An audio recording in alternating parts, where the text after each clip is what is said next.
すこチャンネル。皆さんこんばんは、はすこです。はい、今回なんですけど、東海まで出張ナースということで、ここ下関からだったら往復1000キロ以上はかかるんですけど、急遽ですね、代役というんですかね、ちょっと出勤できない人の代わりに単発でこうパッとね、この日お願いしますっていう連絡があったので今回は行こうと思います。これは私がすごい志願したので、無理やり行くとかではなくて、ずっと行ってみたかったクリニックで働けるということなので、ものすごく楽しみです。運転はね、その1000キロ往復1000キロ走るので大変かなと思うんですけど、いろいろ回ったりとか楽しみながら出張ナースができればなと思います。それでは今から高速のインターまで行きたいと思います。行ってきます。はつこチャンネル。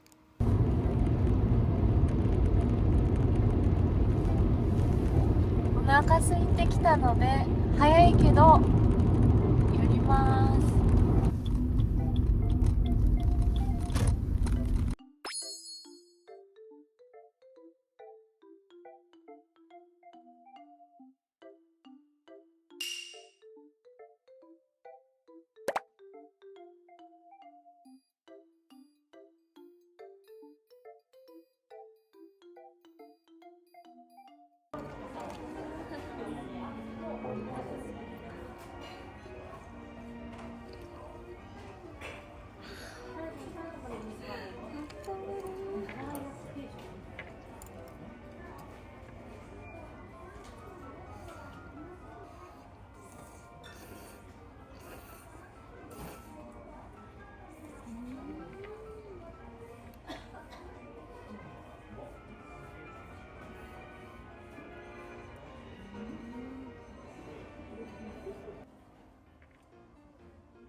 はい、うどんをね食べ終わったので今から向かっていきたいと思います。もう一応ここから直で行くんだったら7時間20分で、距離的には663キロで行ける予定なんですけど、寄り道したりとか車上生活とかねしながらとか考えてるので、あくまで直で行ったらこれぐらいです。はい、また運転しながらちょっと詳しいことを話していけたらいいなと思います。それでは行ってきます。はい、今山口県下松市を通過しました。もうね、金曜この時期意外とね、車内も暖かくてこんな格好してても平気なんですけど、やっぱり喉が渇いたりして乾燥するから、すぐ水分取ってすぐトイレに行きたくなっちゃうというわけでまだ山口を抜けていません。今回はなんか制服の支給もあるし、ナースシューズも貸していただけるみたいで、本当に印鑑さえあれば、もう事前に履歴書とか出るので、本当自分と車に乗ってるので荷物運ぶこととかも大変じゃないしそういう面ではすごい楽だし、移動も私が好きでやってるので全然苦じゃないですね。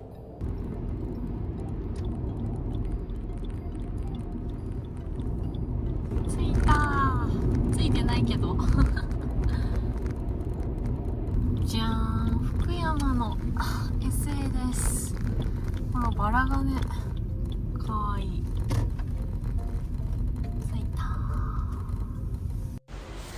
ちょっとうどん食べて、それから食べてなくて口の中がネギ臭くてはい、マックでちょっと甘いものでも食べたいなと思います。ちょっとやってみよう。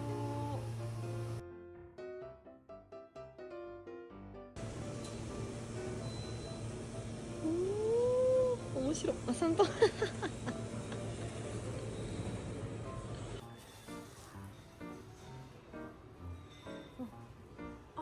マックカフェがあるじゃん。いいじゃん。なんやろ、スムージー、マカロンか。夜マックは、いやサイドやな。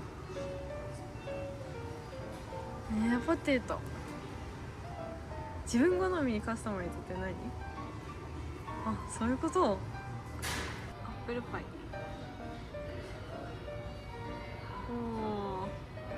マック行ってきました。ポテトとアップルパイにしました。なんかね、広島結構抜けるのに時間かかるかなって思ったんですけど、思ったよりね早く着きました。運転間隔がなんかそんなに長くなかった気がする。やっぱ空いてるっていうのもありますよね。この時間今11時前ぐらいなんですけど、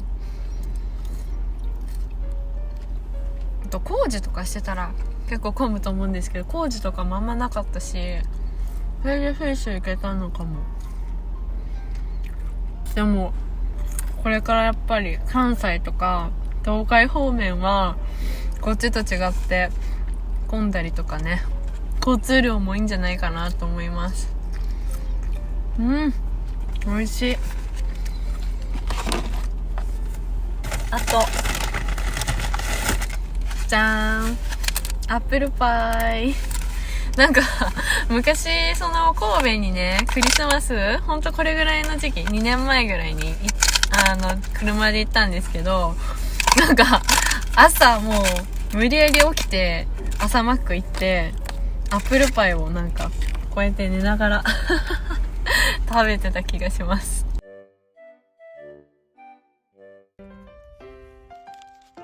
朝が弱いです。寝起きてるので髪までも一緒に食べちゃってますね。中身はハッシュドポテトです。美味しい。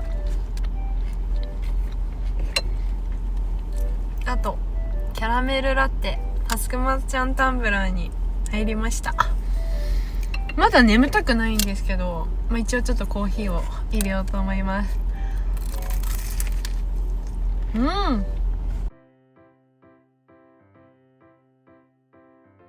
八作大福っていうのを買ってみました。髪の毛すごいな私。なんか広島で今人気みたいな書いてて、でなんかブラックフライデーのねやつは100円引きのクーポンがあったので、それで100円引きになりました。じゃーん、八作大福いただきます。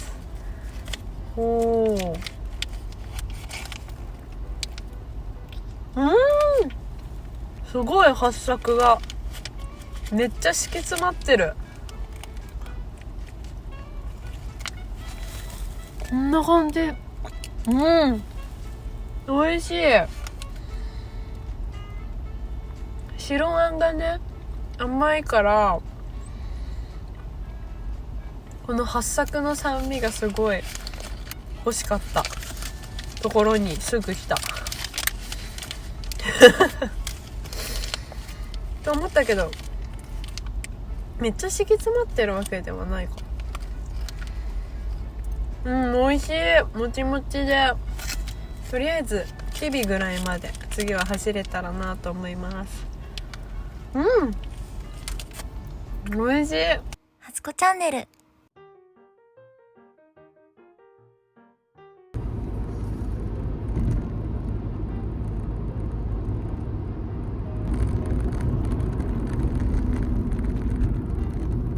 の SA に到着しました。ちょっと おトイレ休憩ということで行ってきたいと思います。さすがにね寒くなってきた。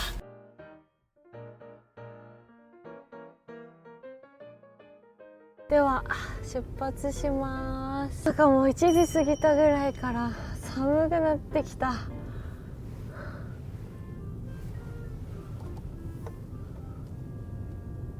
岡山をここでねちょっと寝ようかなとも思ったんですけど、もうちょっと頑張れるかなっていうことで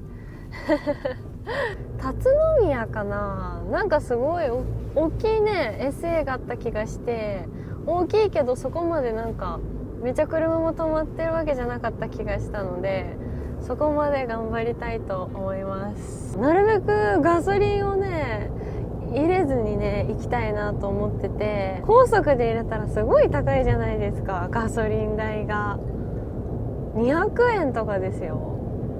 1000円入れるだけでも全然入らないなと思って、なるべくね燃費運転を心がけてて、なるべくこのままね行きたいなっていう感じです。でも今のところなんかお尻がちょっと痛いぐらいで、腰がすごい痛いとかそういうのはね今のところはないです。あとはちょっと眠たくなってきたらまあしんどいかなって感じかな。今はまあ2時前です。なのでまあ神戸に着いたら夜中のね3時ぐらいかなって感じです。もうちょっと行けるところまで頑張ってみたいと思います。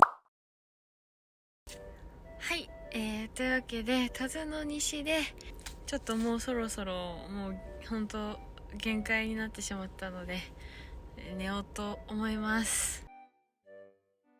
はつこチャンネル。はい、車中泊スタイルにしました。新しくね毛布も着てふかふかめちゃめちゃ気持ちいい。電気毛布をね持ってきているんですけど、今のところなくてもね大丈夫そうです。でちょっと広島でねもみじまんじゅう、ワンちゃん用のもみじまんじゅうもゲットしたので、今ちょっとねミントちゃんも起きちゃったのでもみじまんじゅうをあげたいと思います。こちらがワンちゃん用のねもみじ焼きです。砂糖もなんかねいい感じに配分されていて、ワンちゃんも食べれるワンちゃん用ということでね買ってみました。おはようと起きちゃったかな。まんじゅう食べる？みんちゃんコンコンコン。みんちゃんどうぞ。ちょっとちぎろうかね。食べれる？はい、どうぞ食べていいよ。ちぎるね。ちょっと待ってよ。おー、ちぎってるじゃん。あー、すごいじゃん。どうぞどうぞ。ちぎってあげようか。ねえ。おいしい？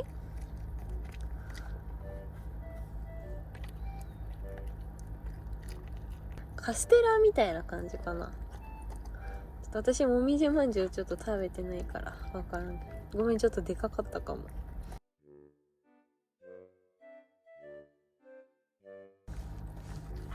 完食でーす。あ、綺麗に食べてくれてる。はい、今日の車中泊スタイルはこんな感じです。後ろはね、はい、こんな感じになってます。電気毛布は持ってきたんですけどね、新しいこのふわふわがすごく気持ちよくて、そんなにものすごい寒いわけじゃないので、これぐらいで過ごせそうです。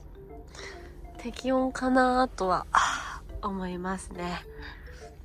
で、今からはですね、よいしょよいしょ、はい、じゃーん、こちらこの度のはい私の車中グッズですね。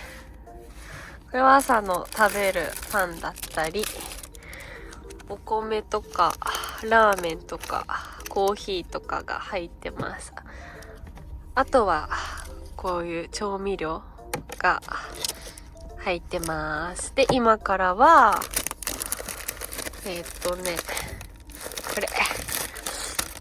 このねハスクマちゃんタンブラーにコーンクリームスープを入れてコーンスープを作っていきます。やっぱり寒くなったらコーンスープですよね。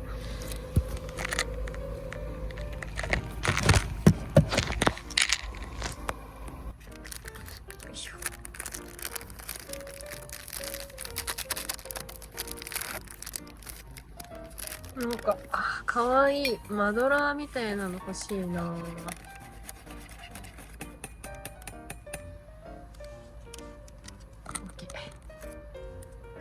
騰したらってどれぐらい沸騰したらなんだろう、わかりませんね。800ワットぐらいでね、今ポータブル電源を使って沸かしています。なにみんちゃん、かわいい。鼻が長く見えるね。これで撮ったらね。もういいんじゃないかな。オープン。おー、いいじゃん。怖いのでこの中でやってみます。いきます。勢いが大事よね、こういうのは。えい。お、上手じゃない？おー。とりあえずこれぐらいいってみます。混ぜる。あー、美味しそう。ハスクマタンブラー結構保温がね効くから。よいしょ。コーンポタージュの完成です。いただきます。熱いかな。胸が曇った。なんか薄いちょっとお湯入れすぎたかも分量がちょっと分かんなかった。あ、でもすごいあったかくて美味しい。あー、美味しい。あー、あったまる。やっぱり久しぶりに長時間運転したら疲れますね。音楽とか聴いたりとかするしね。なんかまあ信号とかもないからストレスもねないんですけど、やっぱ同じ道をずっと走ってくるとだんだんね眠気とかも来たりとかするし、特に軽自動車ってハスラー突き上げがひどくて、道が悪かったらずっとねガタガタガタガタって振動が来て、それが結構しんどかったかもしれない。今下関からマックスでガソリン入れて走ってて、残り3本なんでなんとか大阪までを持たせたいなっていう感じですギリギリいけるかなっていう感じ。またねガソリン代とかどれだけかかったかっていうのもお話ししたいと思います。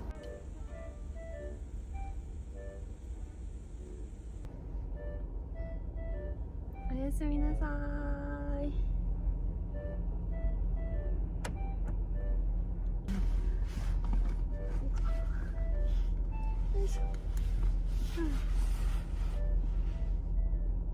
はつこチャンネル。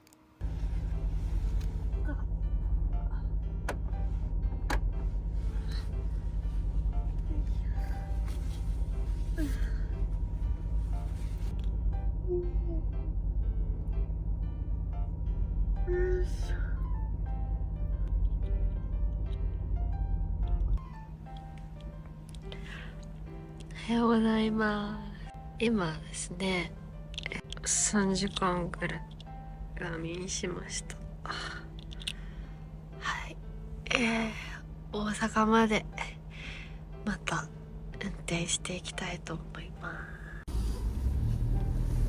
では行きます。頑張るぞー。でガソリンを入れるのかなこの人。ガソリン入れるの？ウインカー出してほしいな。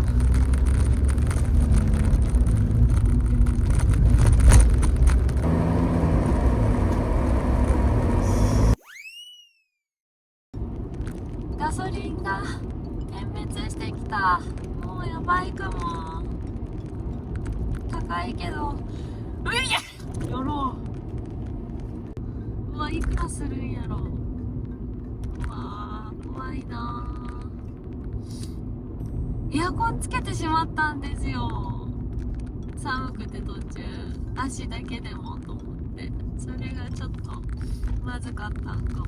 すぐなくなっちゃった。あるかな、ここがさ、あるかも。おー、196円。さっきんとこより安い気がする。よかった。セルフだって。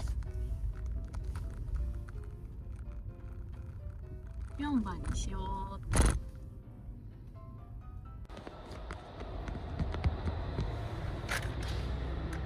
はい、ガソリンなんですけど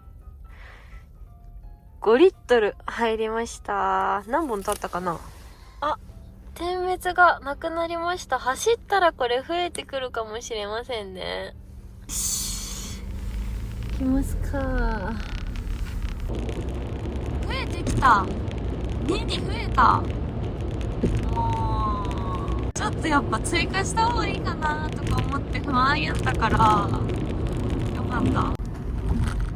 池田豊中、お、大阪来た。お、大阪や。お、なんか神戸あっという間や。神戸っていうか兵庫あっという間やった気がする。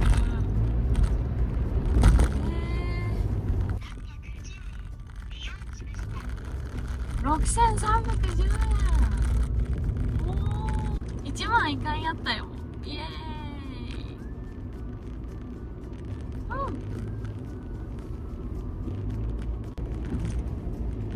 明るくなってきた。は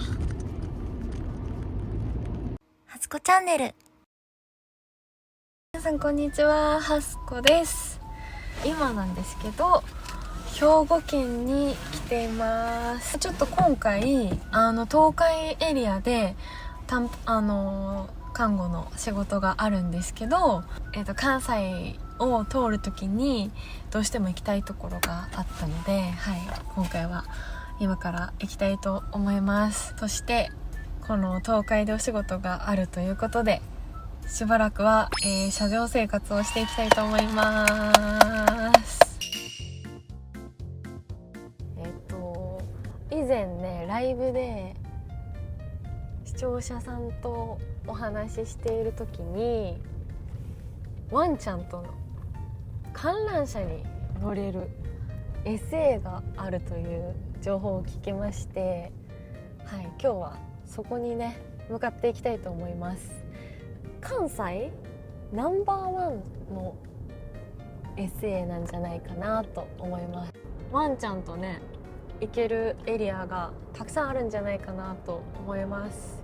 はい、というわけで今日は淡路島に行きたいと思います。はすこチャンネル。本当に今回めちゃめちゃ楽しみにしていました。ちょっとあんまり家でのね居心地もそんなに良くないし、なんか最近人間関係もうまくいってなくて現実逃避をしたかったです遠くに行きたかった。すごいだからね、淡路島とか初めて行くんですけど、なんかちょっとリゾート地みたいな感じなのかなと思って、なんかいろいろ忘れられるかなみたいな思ってます。なんかね難しいですよね。家のことだけじゃなくてなんか洗濯とか最近正しかったのかなとかいろいろ考えることが多いです。まあね、でも本当そうやって落ち込んだりへこんだりした時にミントちゃんがねそばにずっといてくれてるのが支えでもあります。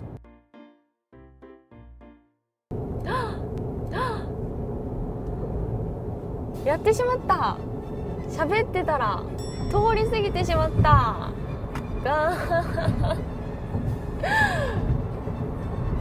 ちょっと良くないですね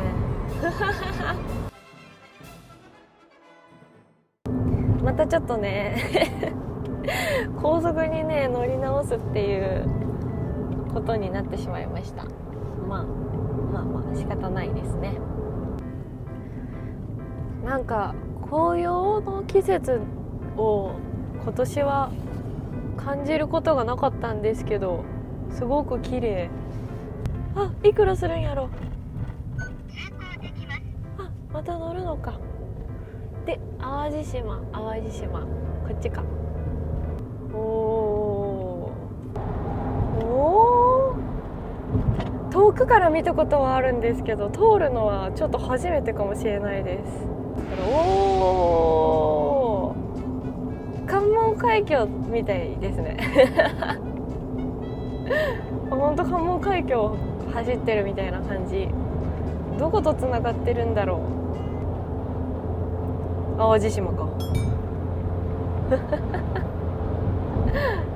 SA あれハイウェイオアシスって SA なのかな。違うか。あ、観覧車が見えた。おー、あれに乗るのか。あー、見えてきた見えてきた。大きい。わーい。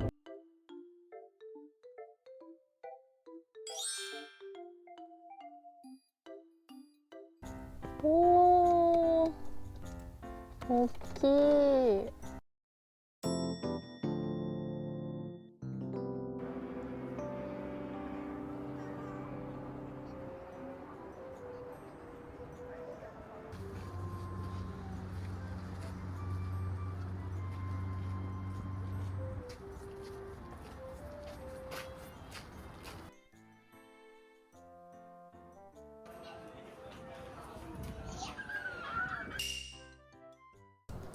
観覧車に乗りました。すごい綺麗。結構ね高いですよね。下にドッグランがあってっていう感じですちょっとミントちゃんここに一緒に座ってたんですけど、こっちのワンちゃんの方がね気になるみたいです。なんかちょっともやっとしたことがあって、私がチケットを購入し始めるぐらいにまた後ろからワンちゃん連れのファミリーが来てて、で私がこう券を購入し終わって、じゃあお願いします今から乗ろうと思った時に、そのファミリーの人たちはまだ券を購入してなかったんですけど、まあその1人が券購入しとけばいいじゃないですか。だからその他の3名ぐらいはスタッフの人と話してて、でじゃあ私が券をお願いしますって言った時に、あ、この人たちが先なんで後になりますって言われて、ゴンドラ、ペット用のゴンドラ10台に1台だからあと6分後になりますって言われて、でまだそのファミリーは券を購入してなくて、本当にただその入り口付近でスタッフの人と話してただけだったから、ちょっと思わず言っちゃいました。私先に券購入したし先にここに来たのにこの後なんですかって言ったら、はいそうですって言われて、まあ先に並んだ順っていうのかな。まあ仕方ないかもしれないんですけど、なんかちょっと思い当たしましたねまあ6分ぐらい待てるし、まあ、結局綺麗なね景色見れてミントちゃんと観覧車に乗れたんでよかったんですけど、まあ、もし2名だったりファミリーでここに来られた時は先にスタッフの人に声かけてもらったら、で1人の人が発売券に買いに行くっていうやり方をしないと、発売券にみんなで買いに行っちゃうと後から来て話しかけた人がまだ券買ってないのに先に案内されちゃうから、ちょっとそこは気をつけた方がいいよっていうハスコのプチ情報です。まあ私みたいにね一人で乗るっていう人とかはまあ本当どうしようもないので仕方ないですねミントちゃんは多分今一緒に乗ってるけどあんまり分かってないかも見えてる？みんちゃん見えてる？みんちゃんどう？結構下向いたら怖いかも結構高い。もうやっぱ頂上かな？もう頂上かも。結構怖い。めっちゃ高さがある。もうすぐ降ります。ハツコチャンネル。次は道の駅淡路に行って淡路バーガーを食べたいと思います。こっちかな。すごくねまあ良かったんですけど、ちょっとね観覧車のこともあったし、お値段も結構800円したから、これってペット料金とかなしで単純に1人800円なんですよね。まあそんなもんかもしれないんですけど、ちょっとお高かったし、本当お一人様で来てる人にとってはちょっと優しくはないですよね淡路バーガーを食べるぞ。なんか前の人ものすごい優しくて、多分こっちが優先道路だと思うんですけど、めちゃめちゃすごい前の人優しすぎてめちゃめちゃ入れてあげて、後ろの人には優しくないというかこっちが優先だから、まあちょっと行こうよみたいな感じなんですけど、まあまあ優しいですけどね。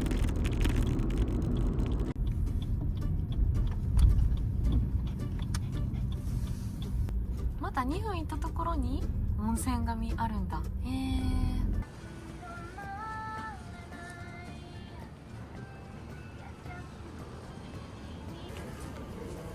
淡路バーガーです。いただきます。いただきます。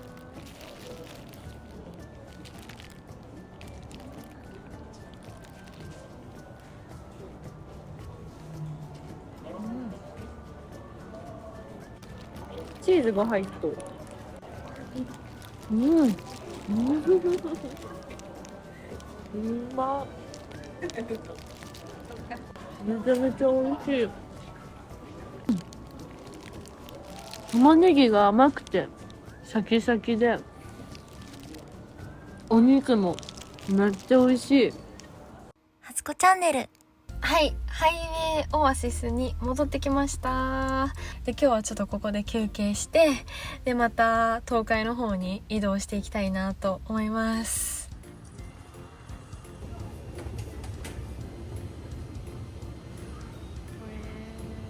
めっちゃおしゃれ。やば。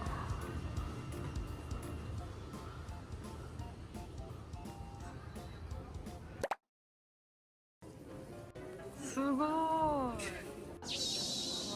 あ、すご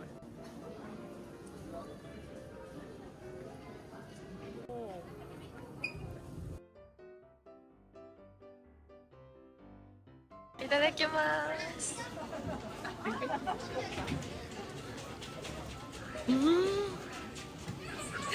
めっちゃ美味しい。めっ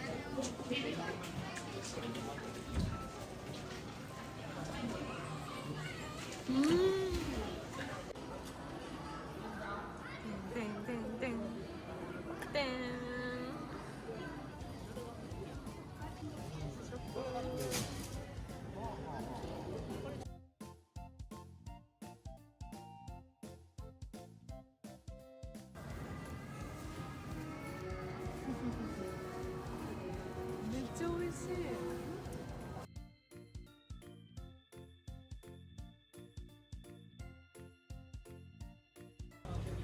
はい、今日はこちらにします。今日の夜ご飯を買いました。ライトアップされてきた。イエーイ。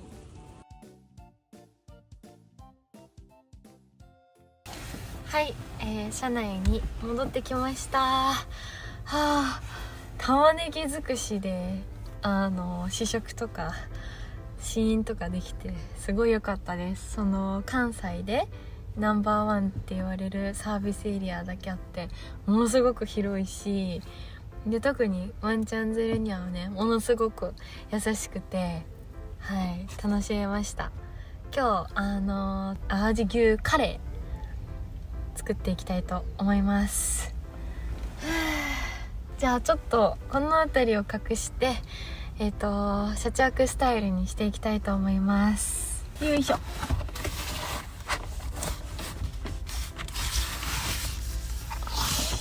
初子チャンネル。フルフラットにしていきます。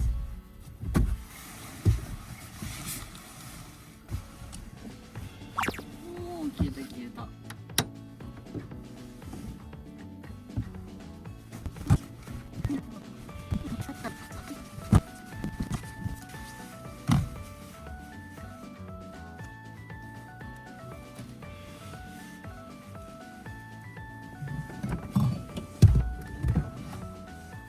はい、今日の車中泊スタイルはこんな感じにしてみました。なんかご飯食べるときに、なんかフラットの状態がちょっとしんどい時があって、で、ここ足を入れて、ちょっと、ここに、ちょっと背もたれがあるような感じにしてみました。お腹すいた。はい、というわけで、早速、晩ご飯を作っていきたいと思います。まあちょっと今回何回も言ってるんですけど、東海でまあ看護のお仕事があって、もちろん交通費もいただいてますし、まあ、自分がこう好きでめちゃ早くから前乗りしてて、で本当はね前日からだったらビジネスホテルの宿泊費とかも全然出るんですけど、ちょっと私が車中泊したいっていうことで好きでやってて、 SA とかで移動しながら主に車中泊になっていくと思うので、今日は今からちょっとしたカレーだったりは作るんですけど、作るっつってもほぼレトルトなんですけど、 SA でね食べたりとかもしていきたいなっていう風に思っています。宿代が組んで、はいはつこチャンネル。はい、淡路ハイウェイオアシスで食材を購入しました。淡路牛カレー。私はこれを湯煎で温めようと思います。で、淡路牛カレーとその隣に淡路玉ねぎカレーみたいなのがあって、ですごく悩んだんですけど、牛カレーのこれにね単純に玉ねぎを入れちゃえばいいじゃんと思って、はい、じゃーん、淡路といえば玉ねぎということで、玉ねぎも購入しました。先ほどね試食したんですけど、こちら玉ねぎドレッシングも買いました。これねガラスタイプとペットボトルタイプに分かれていて、ハスコは軽量なんですよ。これすごくちっちゃめで軽量のペットボトルタイプのノンオイル玉ねぎドレッシングにしてみました。なので今日はこれ家からねパックにして1合ずつ分ぐらいいっぱいパッキングして持ってきたんですけど、お米を炊いてカレーと玉ねぎドレッシングを晩ご飯にしたいと思います。玉ねぎドレッシングを晩ご飯にしたいと思います。まずはお米を炊いていきたいと思います。福岡県産福岡県産夢つくしの無洗米をこちらをですね IH で炊いていきたいと思います。よいしょ。もうね私夢つくし大好きなんです。すごく美味しい。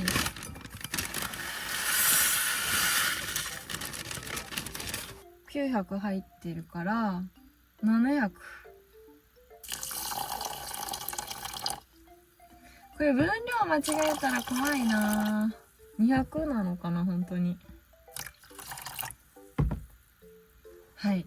なんか無洗米はねちょっとね多めにお水をね入れた方がいいとか言いますよね。これで炊けるのかしら。ちょっとドキドキですよねで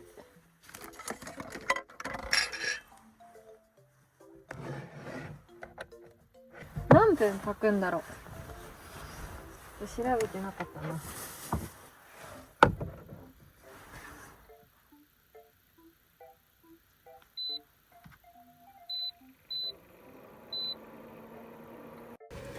で今待っている間に玉ねぎを切っていきたいと思います。淡路玉ねぎ買っていきます。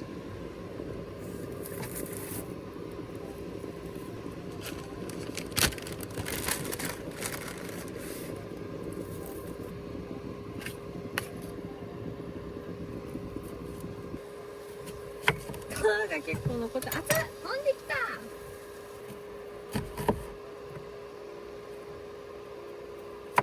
あ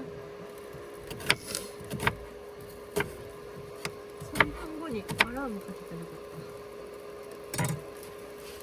ちょっと水にさらそうと思います。こちらはカレーをね、湯煎するときに一緒に湯煎したいと思います。ちょっと焦げ臭くなってきたので、止めてみます。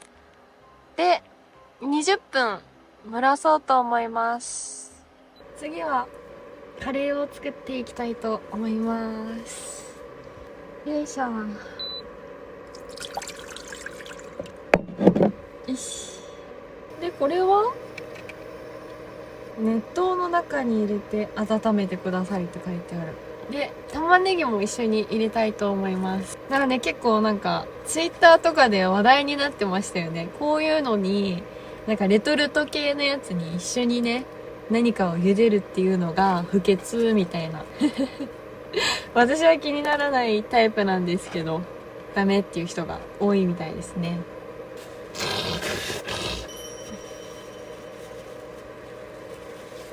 開けてみまーす。お、こんな感じですね。沸騰したので入れます。ちゃんと入ったかにゃ？よいしょ。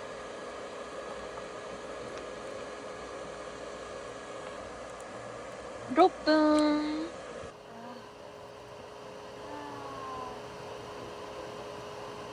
この背もたれがすごくいい。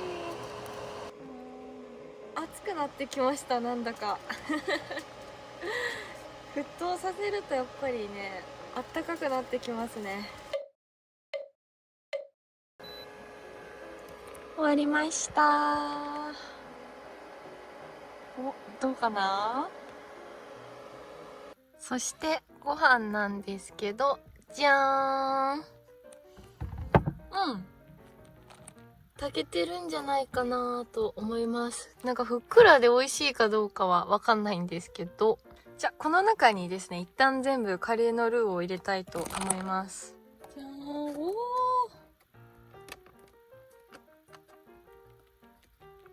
めっちゃいい匂いする。あー、カレーが飛んでしまった。じゃらーん。で、玉ねぎをですね、ちょっとトッピングしていきたいと思います。先ほど茹でた玉ねぎです。お肉がね、メインだと思うんで、ちょっとは多分入ってるとは思うんですけど、せっかくね、淡路に来たので、淡路玉ねぎも食べたいということで入れていきます。で、混ぜてみて、乗っけていきます。ちょっとおこげの部分は、なんか見せん方がよかったかな。おー、美味しそう。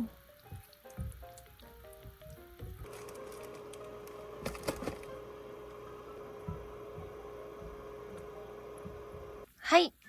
今日のご飯は、じゃーん、淡路牛カレーと、はい、玉ねぎサラダなんですけど、今から仕上げに、こちらの、ちょっと暗いかな。玉ねぎドレッシングをかけていきたいと思います。よし、振ろうかな。結構ね、いっぱいかけようかなって思います。おはははは。ではまず、玉ねぎサラダからいただきます。一応ね、水にさらしました。いただきます。危な。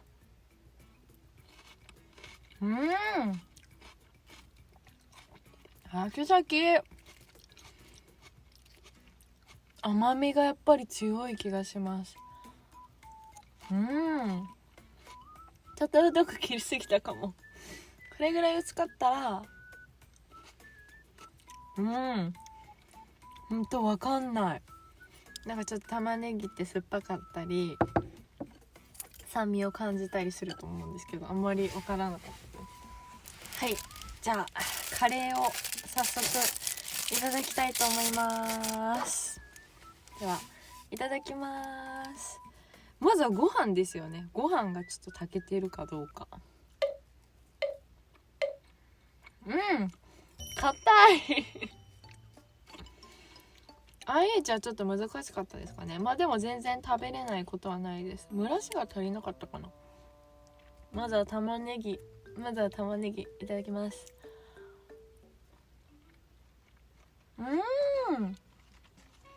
めっちゃ美味しい。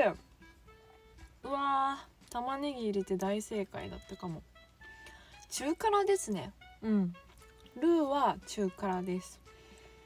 こちら淡路牛、ほろほろ、めっちゃ美味しい。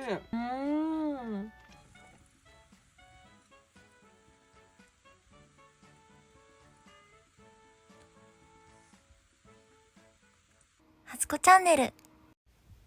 だんだん眠たくなってきました。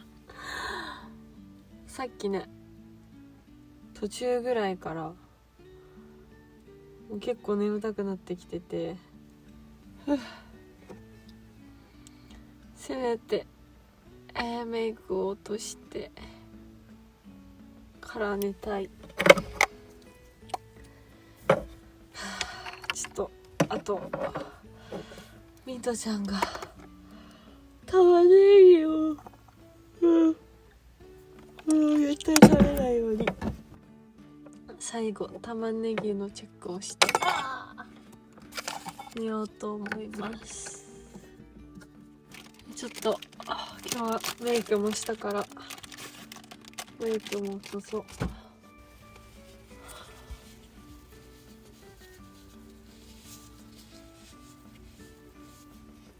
あんまりねファンデーションとかも塗ってるんですけど、なんかアイメイクぐらいしか取れないんですよね、いつも。もう明日温泉に入ろうと思います。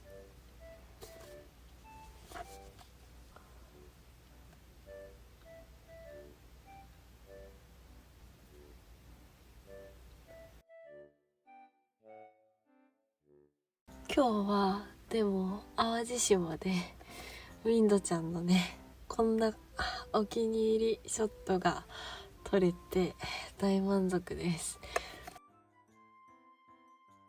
結構今日はドッグランだったりいろんなところ行ってずっと歩いてたから相当お疲れだと思います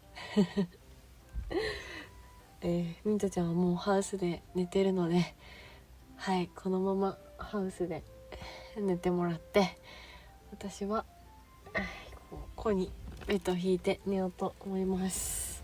後ろに置いてあるパジャマに着替えて寝ようと思います。よいしょ。もしかしてこうか、こうするのか。なるほど、そういうことか。よいしょよいしょよいしょよいしょ。不安定だ。まあ、いっか、もうすぐ寝るし。よいしょよいしょよいしょよいしょ。はい、よいしょ。ではおやすみなさーい。うわー、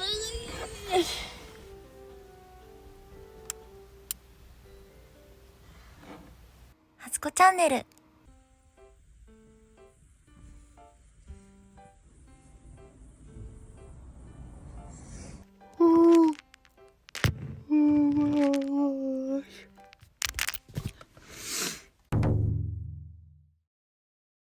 初子チャンネル。皆さんこんばんは、初子です。はい、以前からお話ししてたんですけど、三重に向けて2日前から関西方面にまで来てて、ようやくもう明日出勤ということで、今、滋賀まで、江南までやってきました。やっぱりちょこちょこね運転するとそんなにしんどくないですね。でもやっぱりほんと前日とかに車で行くってなるとやっぱいろいろ体力的にも不安だし、まあ新幹線で行けばいいじゃんって思うかもしれないんですけど、まあ、せっかくね三重まで行くっていうことで、まあ、車でいろいろなところも行きたいなっていうことで、はい、今日は SA に泊まってギリギリビソンの近くまで SA まで行って、明日 SA から、クリニックに出勤したいと思います。ビソンは日本最大級の商業リゾートで、なんと東京ドーム24個分の広さがあるらしいです。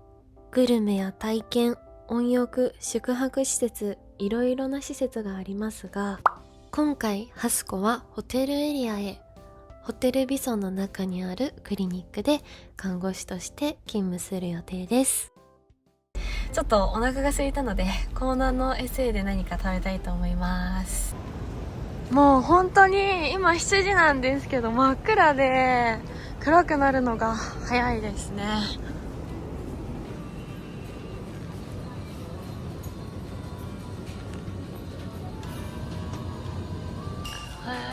すごい。見ました。い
きまーす。じゃないよね。美味しかったラーメン。鶏白湯のベースだったんですけど、なんか濃すぎず、ほんとちょうど良かったです。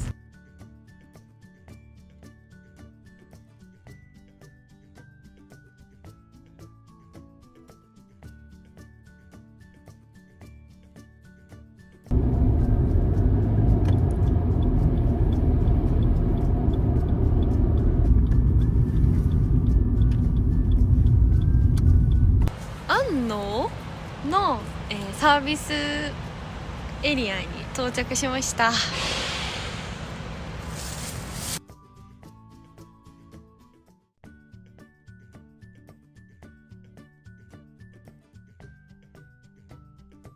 ちょっと何かつまむものを買って、またビソンに向けて走っていこうと思います。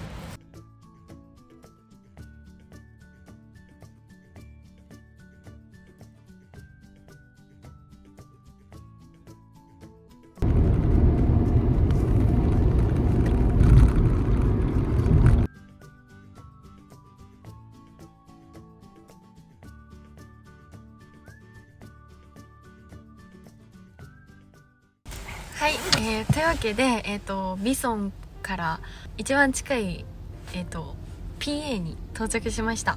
嬉野 PA に今います。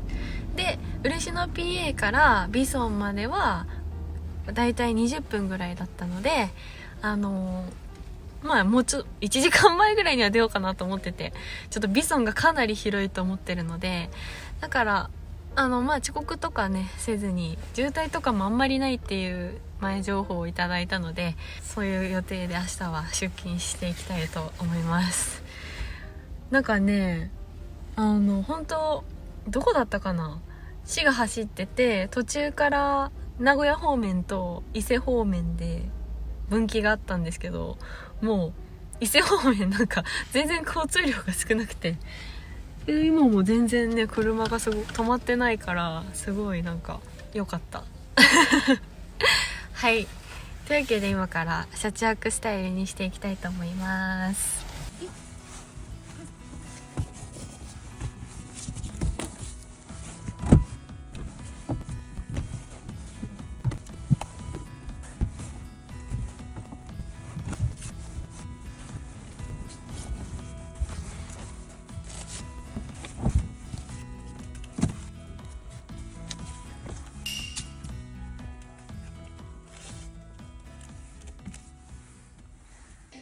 今からコンタクトを外してメイクを落としていきます。これがこっちに来てた。明日なんですけど、今まで働いてたところってハスコチャンネルの存在はもう多分密かに知ってる人はいたかもしれないんですけど、知らない人が知らなくて、で今回ハスコチャンネルっていうのは先方のクリニックも知ってて、で特別に撮影とかも個人情報プライバシーの保護に気をつけながら撮影はしてもいいっていうことだったので、はい、いつもよりはなんかこう働いてる様子がもっと詳しく今回アップできるんじゃないかなとは思います。結構の方とかと話してると、なんかアテンドナースとかなんかやってみたいなとか思ったりとか、今回も三重に行くんですけど、前から言ってるようになんかトラベルナースってやっぱりどっちかっていうと応援ナースに近いような感じで、旅行しながらっていうよりかはその旅行先のような地で人材が少ないところに派遣されて、そこで意外と長く働かないといけない、半年ぐらいはやっぱいないといけない。でその派遣で行くというよりかはそこの病院に直接雇われるっていう形なので、私がやっぱ想像してたりとかやりたかったねトラベルナースっていうのはちょっとまた違って、今回こうやってね三重に来れて単発でやれたりとか、また関西方面とかでもちょこちょこそういうねお仕事ができるので、こういう感じが理想の私の中のトラベルナースかなっていう感じです。いろんなところを旅しながらそのうちでこう単発で入るっていう感じで、どうしてもねちゃんとトラベルナースっていう肩書きをするには長く半年以上はそこにいないといけないっていうので、やっぱ人材が少ないから派遣されて、結構高技術だったり即戦力になる人材を求めているので、結構難易度がね高いです。本当チャンネルを見てくれている人が意外といらっしゃったりするかもしれないんで、なんか緊張しますね動画よりいつも見てる動画と実際が全然違うとか思われたりしたらどうしようとかでなんか明日そのビゾンに行くんですけど、ちょっと車中泊しようかなって思ったら、なんかね持ち込みね飲食持ち込みダメとかなんか Google の口コミで書いてあって、大丈夫かなと思って、なんかやっぱり仕事してなんかいろいろ見てたら店内結構閉まるのが早そうで、さすがにちょっとご飯なしじゃしんどいしなとか思って、でも本当にね広そうで、明日もなんか本当ね、普通クリニックとか病院って単体でボーンってあるけど、商業施設の中にあるクリニックっていうのが初めてで、ちょっとねほんと早めに明日は出発するのでお化粧落として寝ようと思います。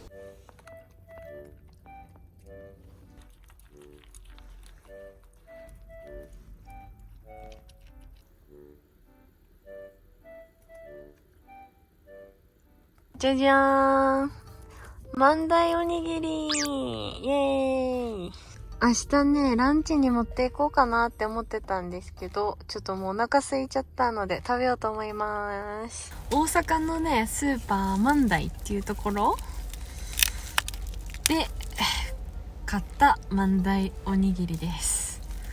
なんかねこれ穴子おにぎりなんですけど、いろいろ種類があって全部こんな感じのおにぎりで、痛い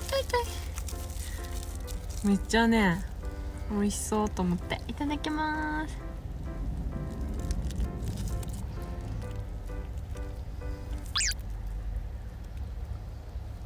椎茸入ってるかも。キリーン。まあいいや、食べよう。おいしい。めっちゃボリューミー、マジで。なんだすごい安かったです。コンビニのおにぎりとか最近高いじゃないですか。ちっちゃいのに結構するから、これ138円ですよ。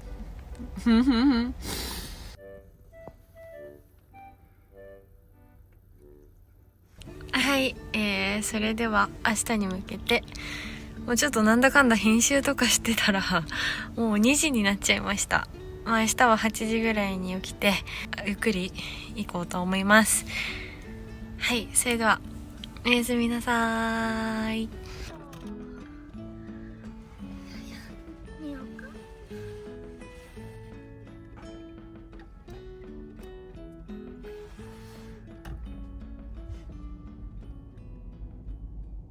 はつこチャンネル。おはよう。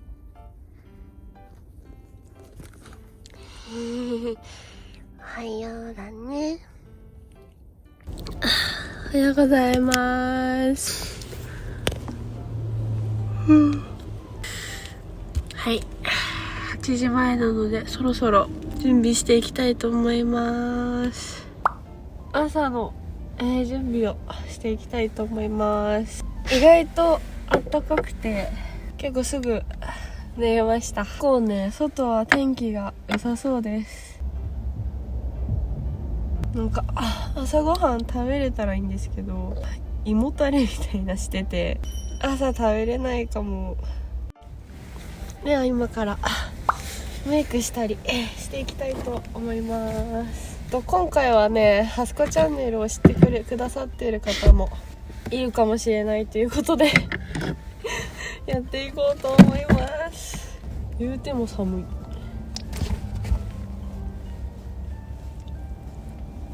緊張もありワクワクしますね。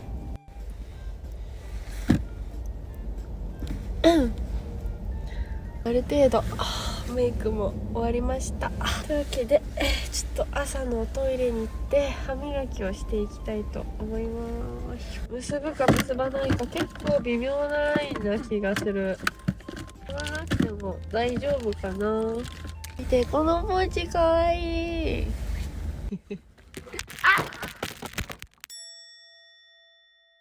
じゃん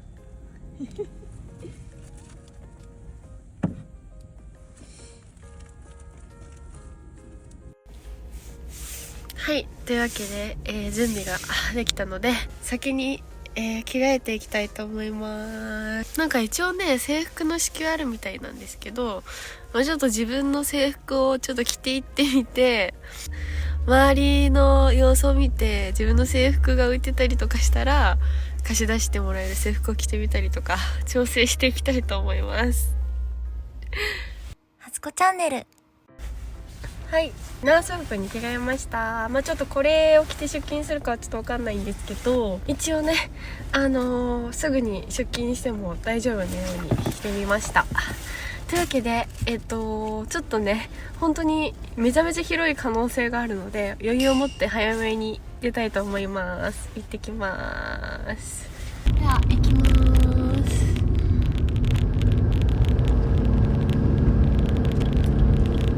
ちょっとだんだんお腹が空いてきちゃったかな。近くにコンビニがあったらいいんですけど、あることを祈って、こっから20分ぐらいなので、間に合いはすると思います。高速を降りました。なんか高速からすごく近そうで、もう2分ぐらいで着きます。結構インターの近くにあるみたいですね。見えますね。おしゃれ看板1個だけめっちゃおしゃれ。透明だ。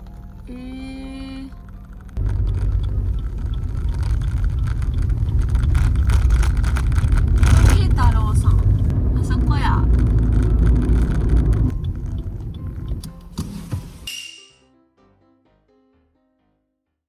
購入したので、行きます。早めにね、ついてきたい。なんかそわそわするし、もうなんかナビとかなしで行けたりするかな。本当に広そう。見えてきた。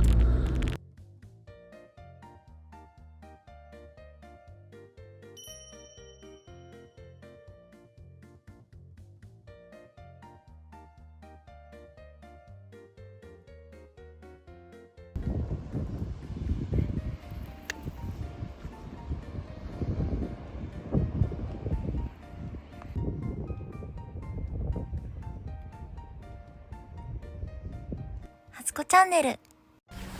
はい、というわけでホテルビソンに到着しました。ホテルの中にクリニックがあるという情報だったんですけど、もう本当にあるかちょっと不安なんで、はい、ちょっとドキドキするんですけど、行ってきたいと思います。忘れ物とかないかな、大丈夫かな。はい、というわけで行ってきます。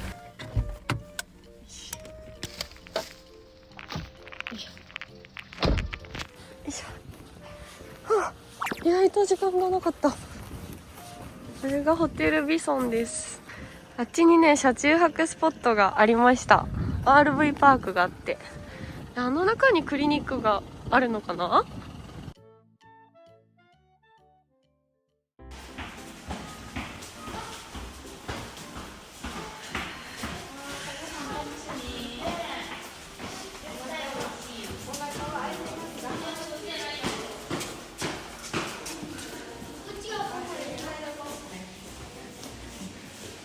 10階。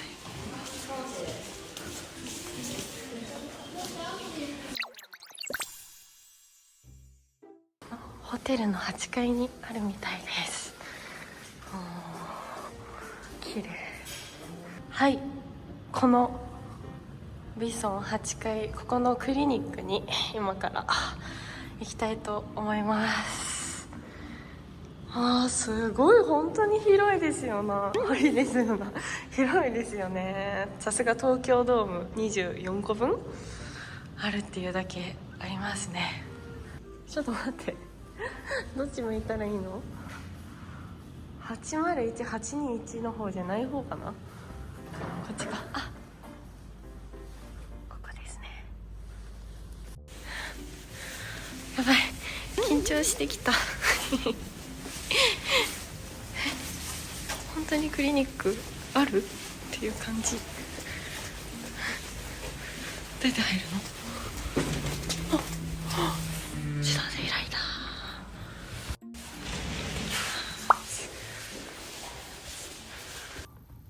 できました。できます。よいしょ。失礼します。おお、ナースシューズだ。は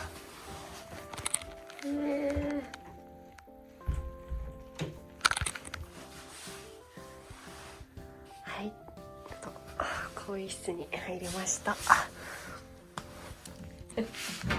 あ、なるほど、白衣が入ってますね。ちょっと今日は自前なのであれなんですけど、どうしようかな。ちょっとハンガーを1個お借りしようかな。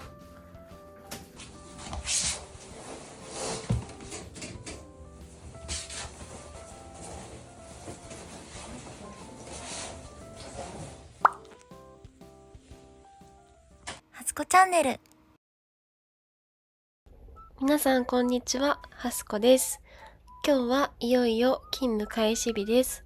下関から三重まで運転と車中泊を繰り返してきて、ついにこの日がやってきました。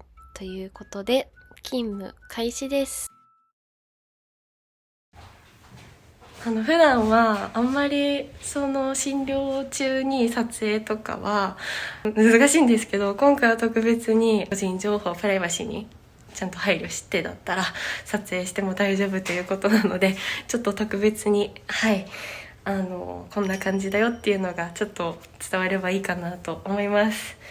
というわけで、ビソンのホテル内にある8階のビソンクリニックで、今日はですね、主にワクチン接種のお仕事です。こんな感じで今2名様分の接種が終わりました。はい、こんな感じですね。こちらはもう本当にホテルのなんかロビーかなって思うような感じなんですけど、ここでね、点滴ができたりとか、あとは予防検診だったり、あとこちらの機械はなんか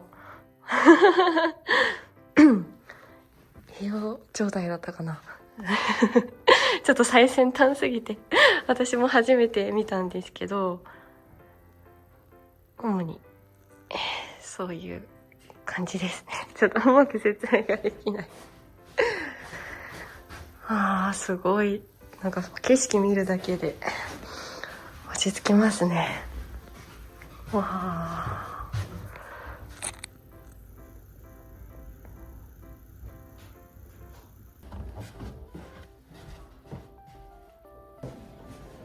おはようございます。はい、お預かりしますね。私も今日初めて来て。あ、そう。広くてびっくりしました。洗われてください。アルコール香りとか大丈夫ですか？大丈夫です。はい。慣れてない。そうですそうです。初子チャンネル。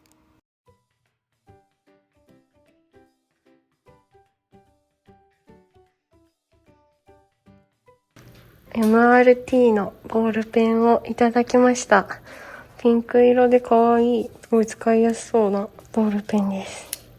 ここに、今日はこれを相棒に。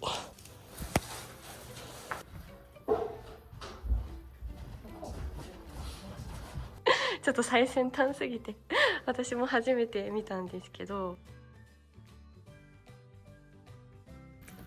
測ってみる？いいですか？はい。手の上にまっすぐ立ってください。はい。では装置に触れないでください。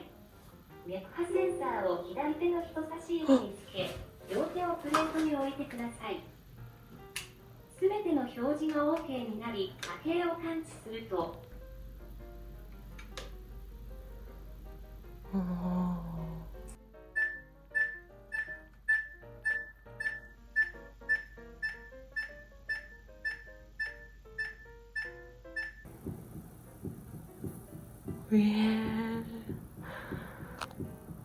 測定が終了しました。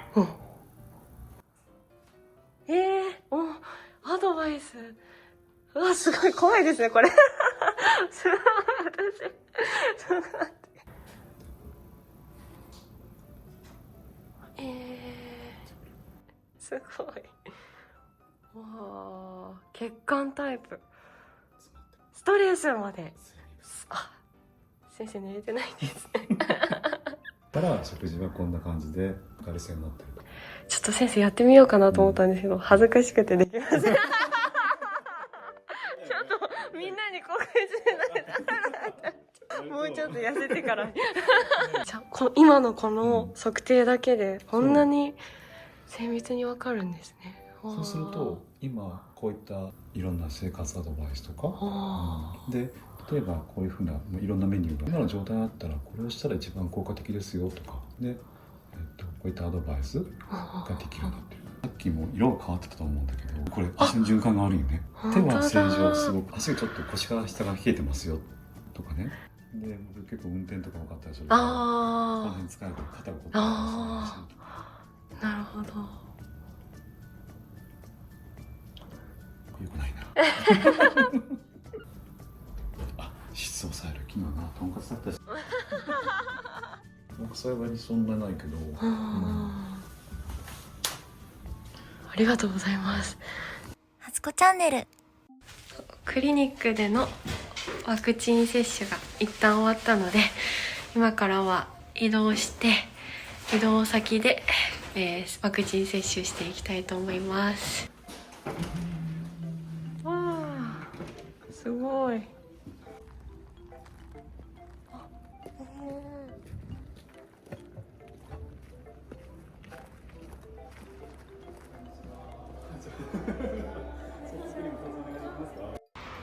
ただきます。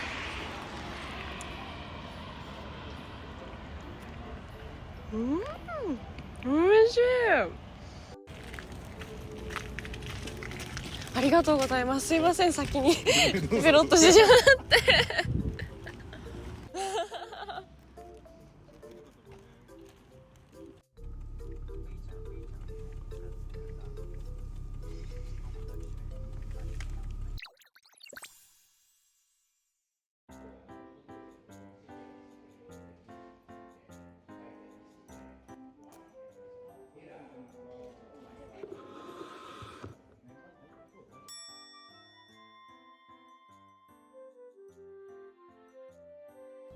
今回のワクチン接種業務では、先生が問診した後にハスコがワクチンを接種していくという流れで、この日は40人くらい注射しました。40人も注射しているといろいろな人がいて、嬉しい反応だったり、またその逆の反応もありました。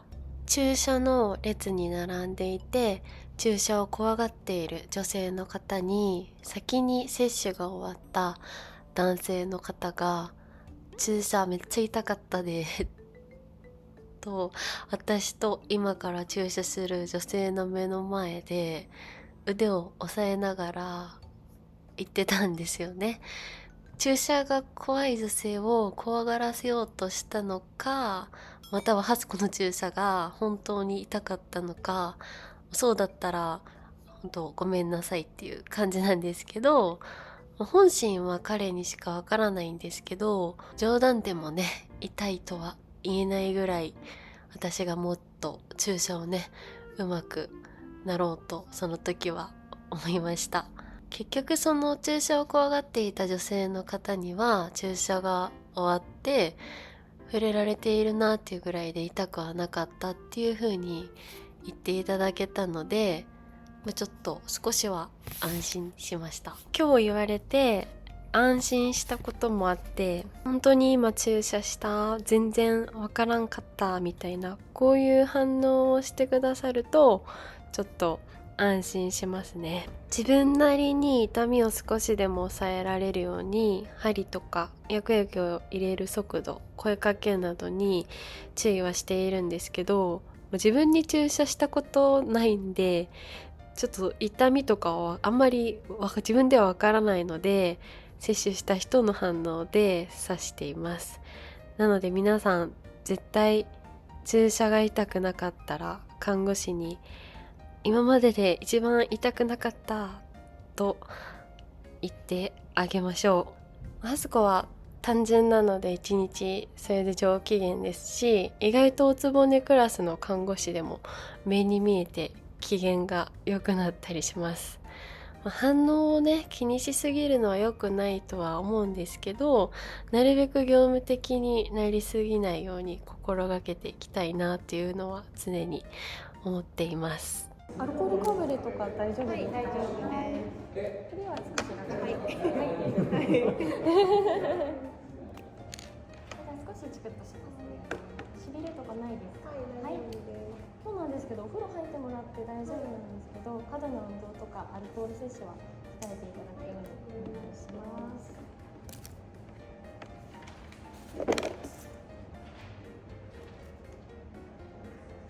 はい、ありがとうございます。ハスコチャンネル。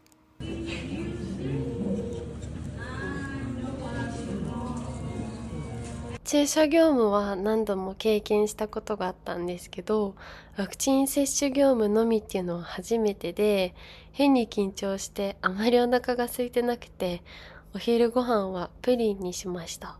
業務終わりの甘いものはもう格別に美味しいですね。実は今回お世話になった先生は人材紹介の会社も経営していらっしゃるので、海外以外どこでも行くのでお仕事くださいとアピールしました。なので今後の出張ナースもお楽しみに。ハスコチャンネル。はい、今仕事が終わりました。またちょっとね、すごく楽しかったんですけど、楽しかったし、今からちょっと美装の方も楽しんでいきたいなと思います。行ってきます。というわけで、ホテルの中にクリニックがあったので、今からはちょっとマルシェだったりそのあたりをね回っていきたいと思います。まずはもうミートちゃんのねお迎えから向かっていきたいと思います。なんか自動運転で車がね走っているみたいです。この敷地内はすごいですよね。でこちらが車中泊サイトになります。泊まりたかったんですけど、ちょっとね持ち込みがねダメって書いてあって、ちょっと間に合わないかなと思って今日は予約してないです。また来たいと思います。ミントちゃんのお迎えに行きたいと思います。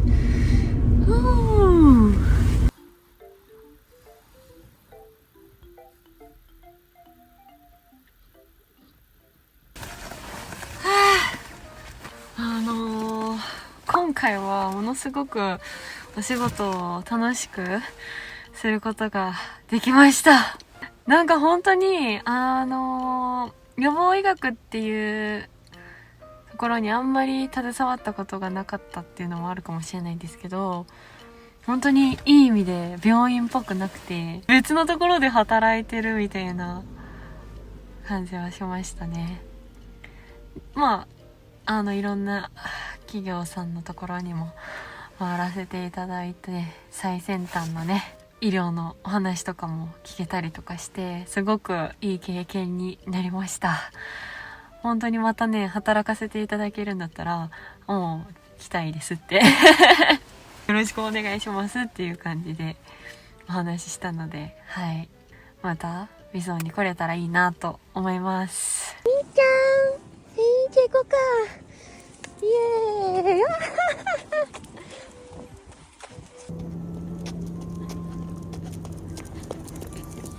あちらがホテルで、あのホテルの8階でクリニックにいました。でここがすごいマールシェですね。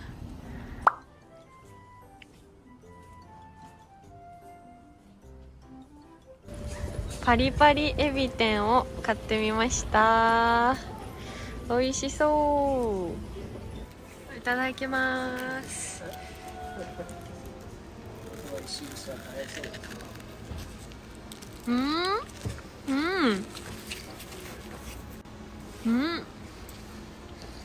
なんだこれは。なんだこれは。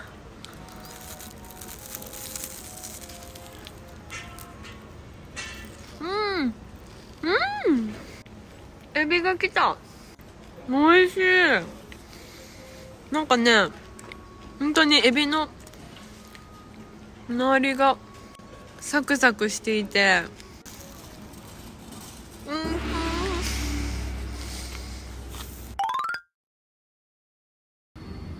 ライスコロッケにしてみました。ちょっと割ってみよう。いやー、こんな楽しい仕事終わりはめっちゃ久しぶりですよ。マジで楽しいなんか大人のテーマパークっていうみたいです。おー、やっぱ松阪牛、あ、チーズも入ってる。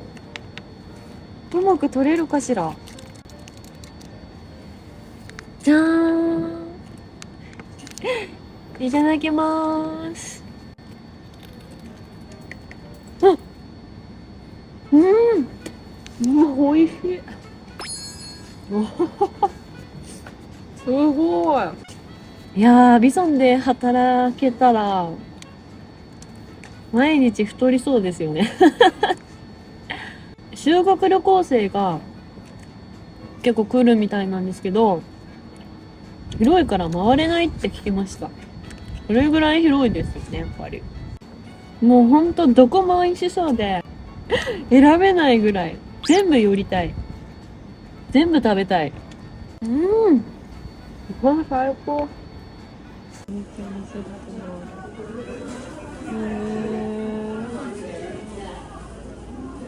スイーツビレッジにやってきました。おっとっと、そっちじゃないよ。あっちがマルシェで、チュミンちゃん。こっちもね、ワンちゃんとかと歩いていけるビレッジとホテルですね。なんかね、アウトドアショップとかもあるみたいです。わー、おしゃれ。そうそう、このね、2階がね、旅館になってるみたいですよ。またホテルとは違って面白いですね。おさおさになってきたなんとワンちゃんと乗れるカヤックがあるみたいなんですけど、ちょっと時間が遅くてちょっと今回は諦めようと思います。あんまり山口にはないのでサルタヒココーヒーに来てみました。美味しそう。暗くなってきたな。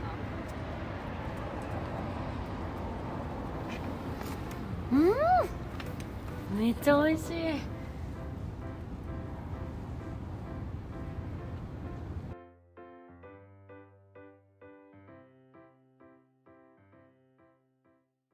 初子チャンネル。はい、めちゃめちゃ味噌を楽しめました。というわけで今から、また運転して帰っていきたいと思います。ちょっと走れるところまで走って、まだちょっと疲れたらもう休憩したりしていきたいと思います。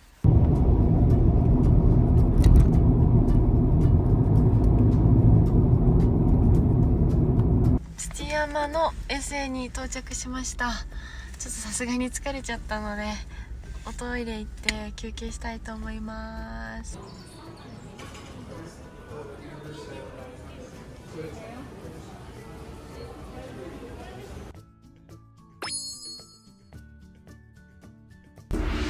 いただきます。うわー絶対美味しいこれ。なんか今日昼休憩行ったんですけど、なんかもうお腹空いてなくて何でも食べていいって言っていただいたんですけど入らなくてプリンしか食べてなかったんで、ちょっと今更食べ歩きもしたんですけどね、がっつり食べてなくて、朝から本当に全然食べれなかったとかじゃなくてお腹が空いてなくて食べなかっただけなんですけど、いただきます。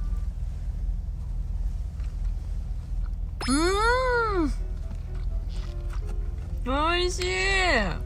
すき焼きのお肉にほんと近いですね。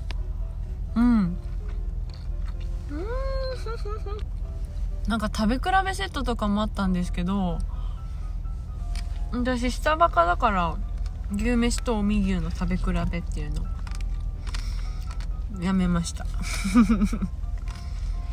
うわーしみる。やっぱ滋賀ってサービスエリア結構充実してますよね。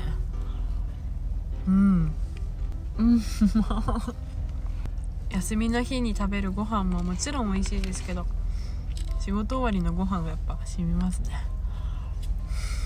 美味しい。どっちかっていうと仕事よりも移動の方が大変だったかな。まあでもどっちも楽しかったんですけど。今からなんですけど、草津 PA が次にあって、でそこで新設されたシャワーステーションがあるみたいなので、今日ちょっと働いたし暑くて汗もかいたので、そこでシャワーに入って、ちょっとそこで眠くなったらまた仮眠休憩とかしていけたらいいなと思います。それでは行ってきます。草津までは30分ぐらいで着きそうですね。草津長いな。長い。合ってる？間違ってないな私。間違えた？P じゃないの？ここって P っぽい。びっくりしたびっくりした。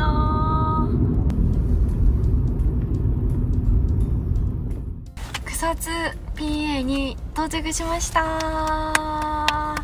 去年もここの草津 PA には立ち寄っていて、1年ぶりぐらいですね。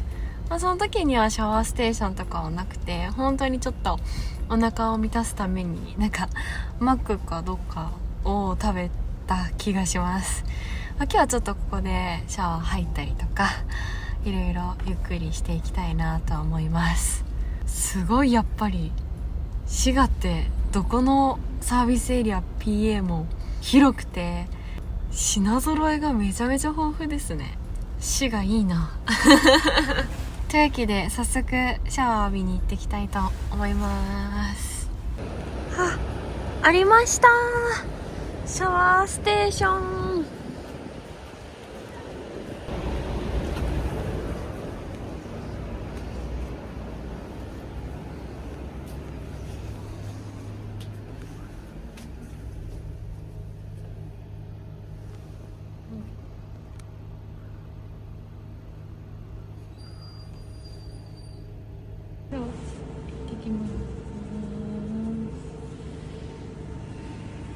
初子チャンネル。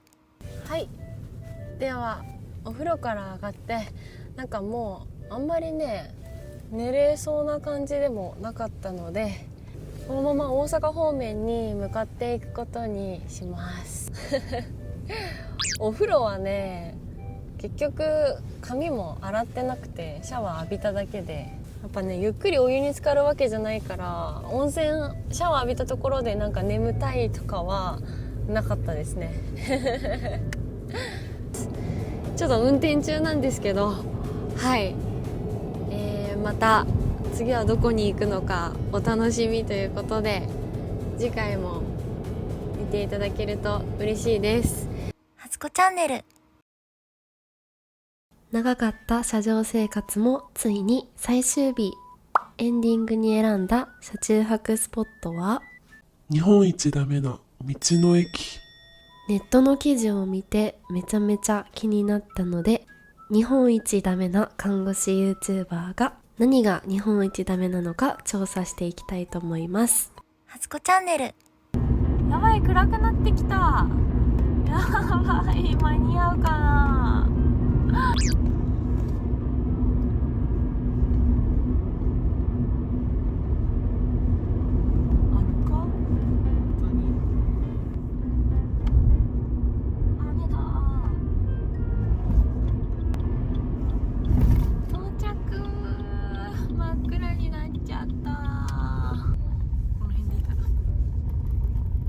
はい、というわけで、道の駅矢田川あゆの里、道の駅あゆの里矢田川にやってきました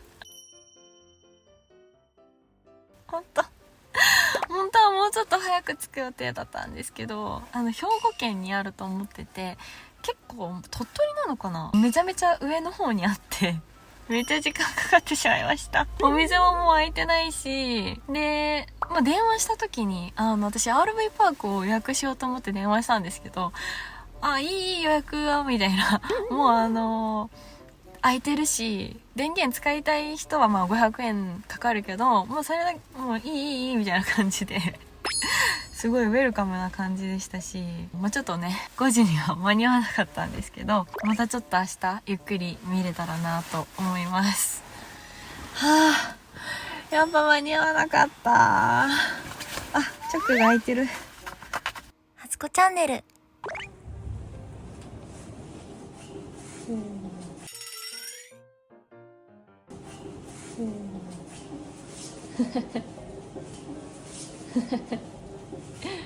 面白い。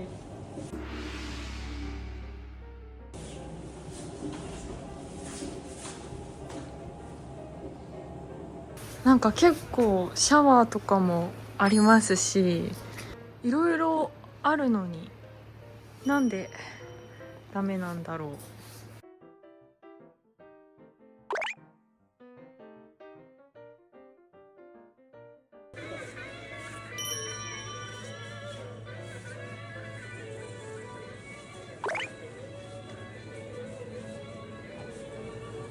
音楽が流れてきた。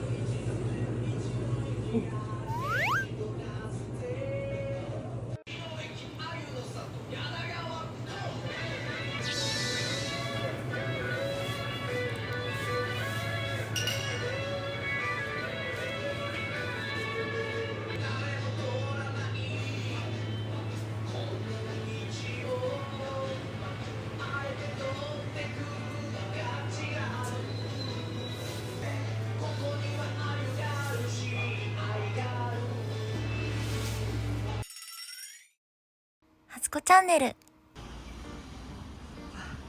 お腹が空きすぎて近くの王将に来ました。できます。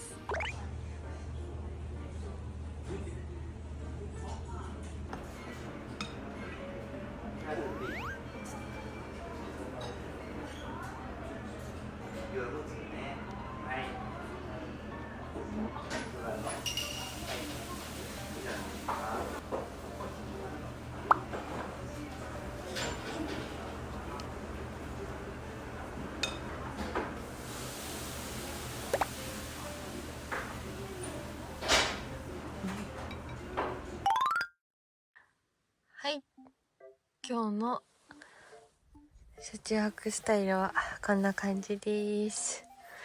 今日から寒いので電気毛布を取り入れました。なんかもうメイクも取れかかってるし、ここに着いたのもすごい想定より遅くなっちゃったし、本当私がダメすぎて、でまあちょっとまだ暗いので全体的な雰囲気はわかんないんですけど、今のところ道の駅はなんか結構自虐でダメな道の駅って言ってるみたいですけど、いろいろ設備もありそうだし、人がやっぱこう少ない地域だから人が少ないっていうだけで、今のところ全然素敵な道の駅なんじゃないかなっていう風な印象です。また明日朝起きてご飯食べたりとか行ったりしたいなと思います。なんか記事とかいろいろ読んだり調べてたら、その経営的にダメだったりとか、そういう意味合いで駅長さん、道の駅の駅長さんがこう自虐的に自称でね、ダメな道の駅って言ってるだけで、評価とか他社での口コミでダメっていうわけじゃなくて、あくまでこう自称的に言ってるだけみたいなので、またね、なんかそのあたりとかも明日しっかり設備とかも見れたらいいなと思います。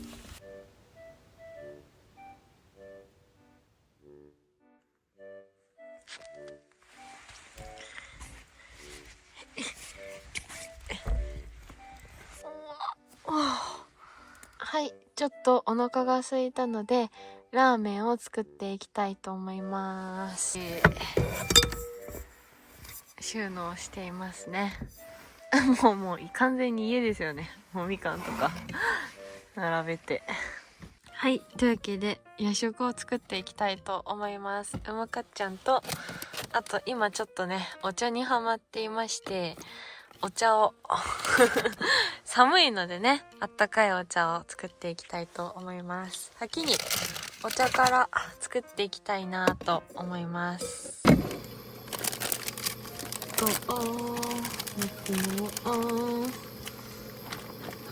せば次で見えない、この度の相棒結構ねいっぱい入ってたんですけど、もう全然ない。めっちゃ使った。まあ煎茶ですよね。冬はあったかい。あんまり飲むとねトイレが近くなっちゃうから、本当になんか若干カレーの匂いがする。めっちゃ洗ったんですけどね。で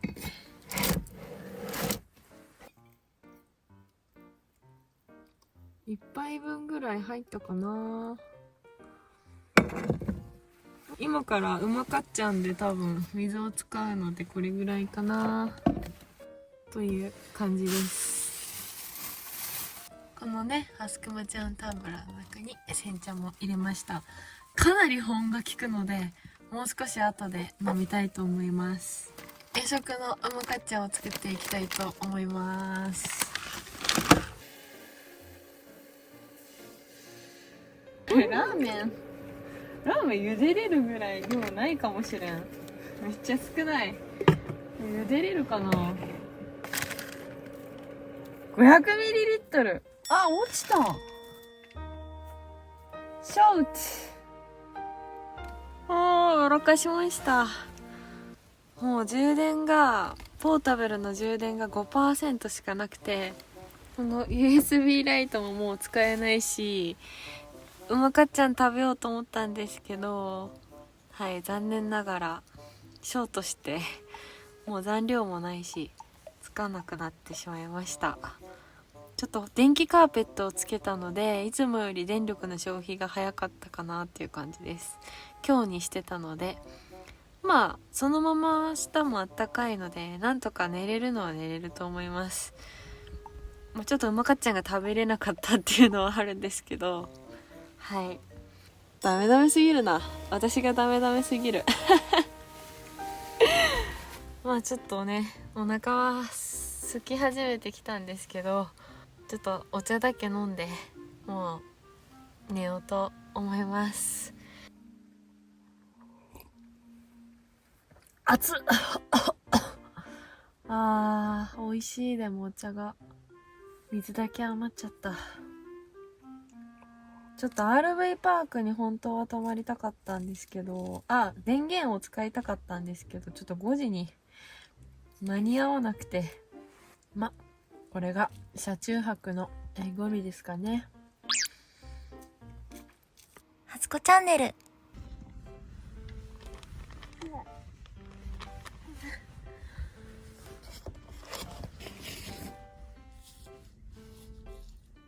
うわ、お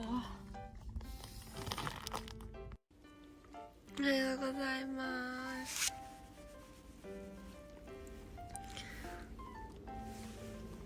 すごっ。9時になったんですけど、今からトイレに行ったりします。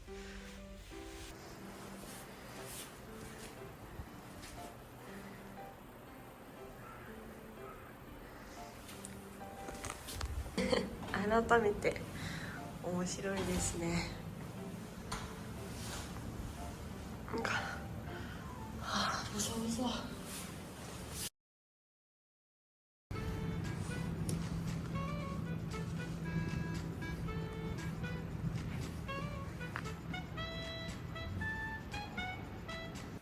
おはようここか。広いですね。ワンちゃんがね、お散歩できるところが結構あります。なんだろうそれ。犬のうんちじゃないよな。何のうんち？猫？違うか。なんかのうんちがありましたね。すごい鐘がある。愛の里の鐘みたい。愛の鐘鮎の鐘。鮎の鐘ですって。愛の里の鐘みたい鳴らしてみよう。おほほほほほほ。あった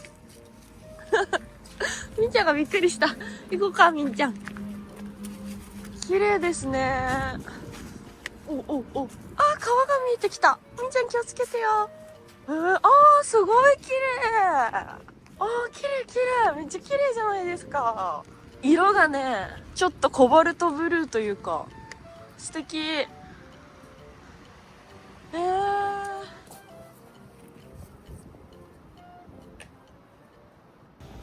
これが日本一ダメな道の駅？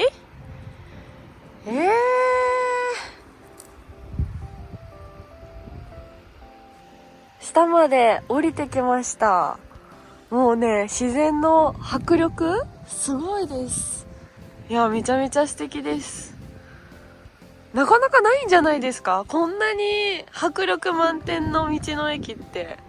あんまりそのオートキャンプ場とかではあるんですけど、道の駅でこんなになんか自然がこうバーンとこんなに広い駅なかなかないんじゃないかなと思います。川がこう目の前にあるから、こうドンと日本語めっちゃ迫力があるし、川が綺麗ですよね。ここでね、多分鮎が釣れるんだと思います。で RV パークも一台一台しっかりしてるから、で電源使用料も500円なので安いです。ちょっと私間に合わなかったんですけど、うわ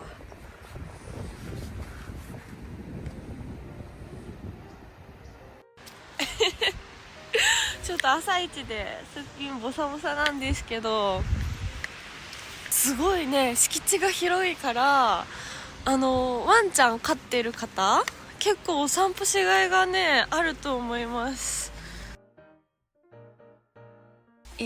今からちょっとメイクも終わったので、一応すっぴんを脱却したので、ご飯を食べに行ってきたいと思います。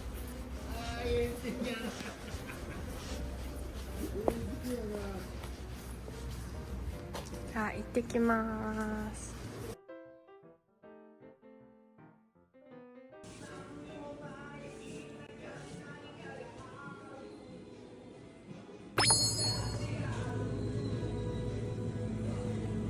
あゆです。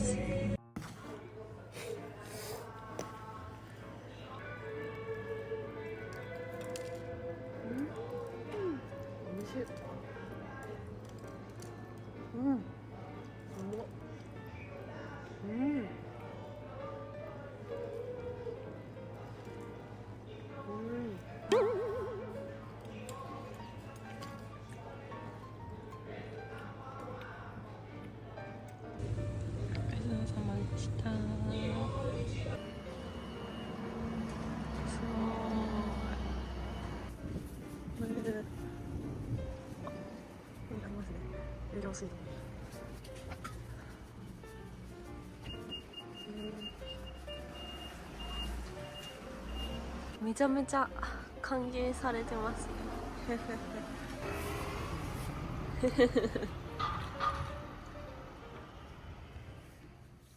初子チャンネル。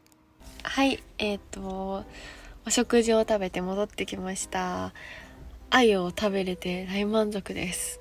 なんか朝も言ったんですけど、ダメな道の駅っていうのは歌ってはいるんですけど、全然すごく素敵な道の駅で、それどころか結構その全国の道の駅と比べても敷地もすごい広いし、お食事どころもあって、お土産とかもあるし、ワンちゃんとこうお散歩できるスペースも広いし、特に川のところが迫力満点だし、電源もね500円で使えるということで、ダメな道の駅なんですけど、めちゃめちゃ素敵な道の駅で、結構想像以上に良かったです。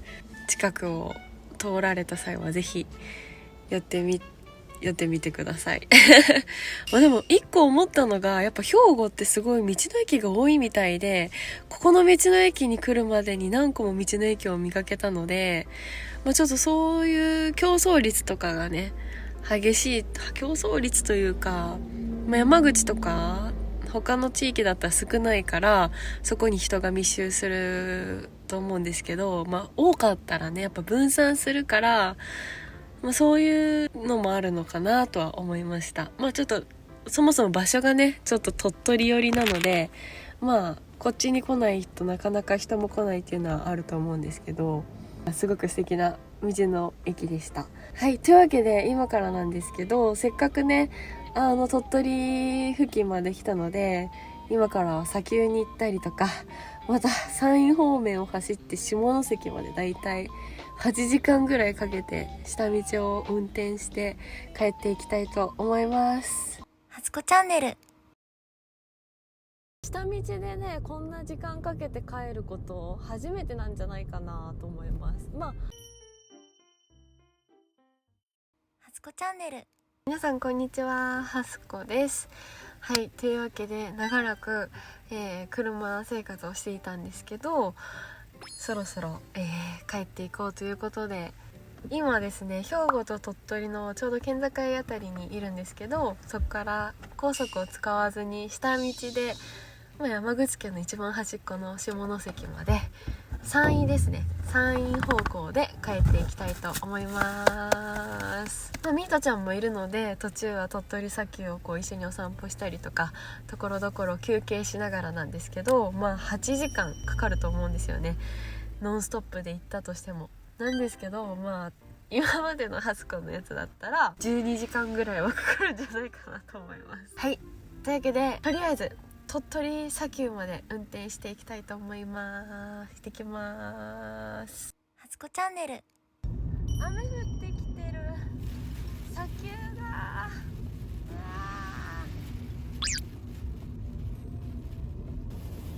めっちゃ降ってるやん。いけないなこれ。すごい。今日かな。鳥取砂丘に近づいてきました。雨がねだいぶ止んできました。晴れてるかも。意外といける。砂丘の周りって雨降んないとかあるのかな。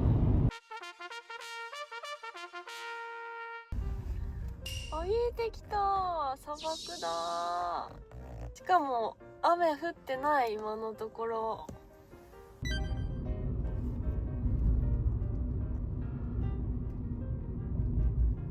鳥取砂丘に到着しました。ちょっと雨が降ってて、氷とかもすごくてすごい心配だったんですけど、砂丘のね周りはなんとか雨が降ってなくて回れそうなので、ちょっと砂丘を堪能したいと思います。めちゃめちゃおしゃれな建物に行きたいと思います。すごいおしゃれ。なんか有名な建築家さんが建てたカフェみたいらしいです。すごーい。階段？何これ？階段って言われたんですけど、エレベーターだった。どんな階段かと思っちゃった。おし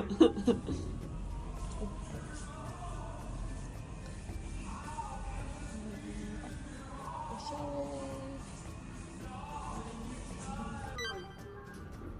おお。ああ、なるほど。わあ、すごい。ちょっと寒いからな。うわー、めっちゃ美味しそう。やばー。これはめっちゃ美味しそう。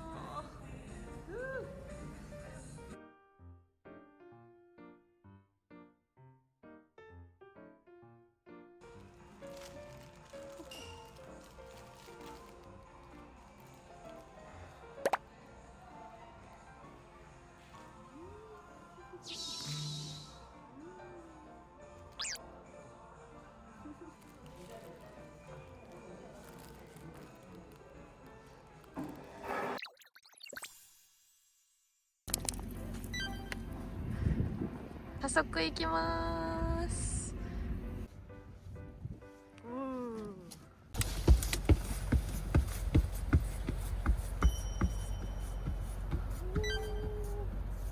すごい。うわー、すごいね、みんちゃん。うわー、壮大ですね。砂浜、砂漠や。うわー、すごい。海がやっぱり壮大で、砂浜の透明ずっと広がっていて、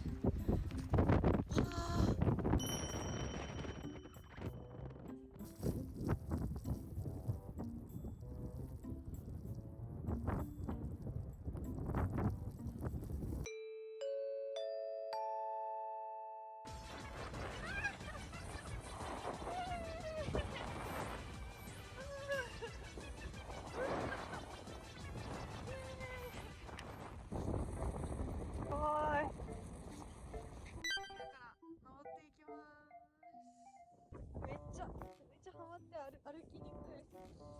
みんちゃんすごいな。みんちゃんすごいね。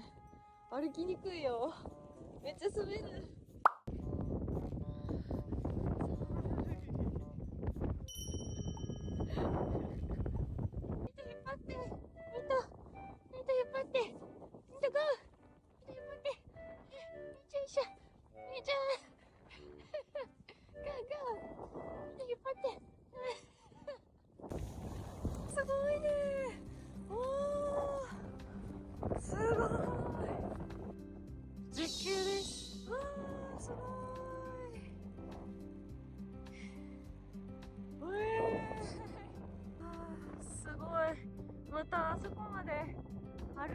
ます初子チャンネル。あったかい。はい、というわけで鳥取砂丘を堪能できたので、今から行けるところまで走っていきたいなと思います。もうね、耳がね冷たくて今ちょっと死にそうだったんで、あったかいので温めています。耳がなんか冷たいっていうのが一番なんか地味にしんどかった。はい、それでは行ってきたいと思います。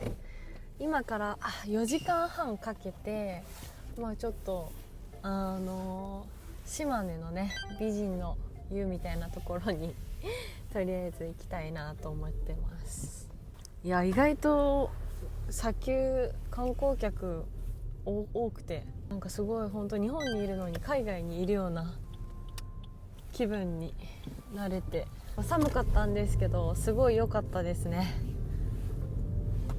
イルミネーションもめっちゃされてて、というわけでね、もう今からはもうひたすら運転です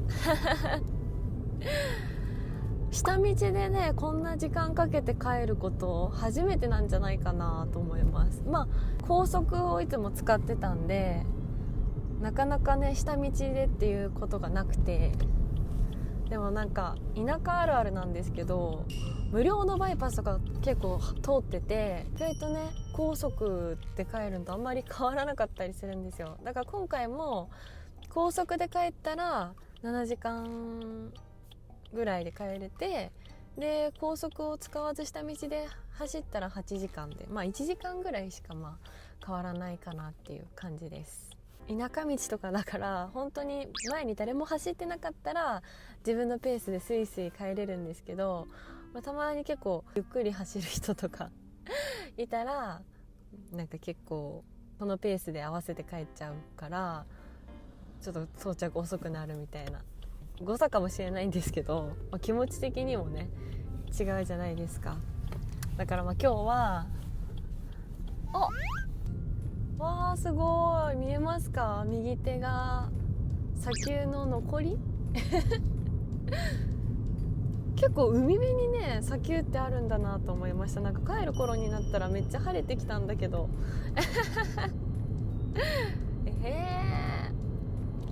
たとえ天気だったとしてもやっぱ海沿いでね風が強くて、変わらず寒かったかなとは思います。初子チャンネル。このマークって何？一回切った方がいいかな、エンジンで。いやまだついてるわ。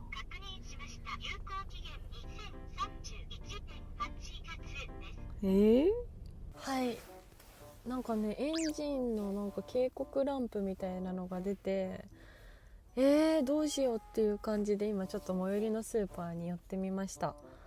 なんかね自然にというか、たまに稀にその一回エンジンを切ってでしばらくして入れ直したら消えることもあるって書いてるけど消えなくて、こういうのってディーラーに行ったらいいんかな。ちょっと鈴木に電話してみようかなと思います。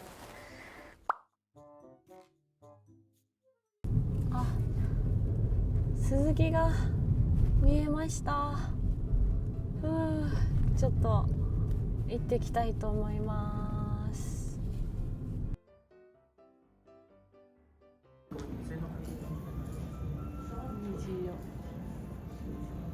すごい。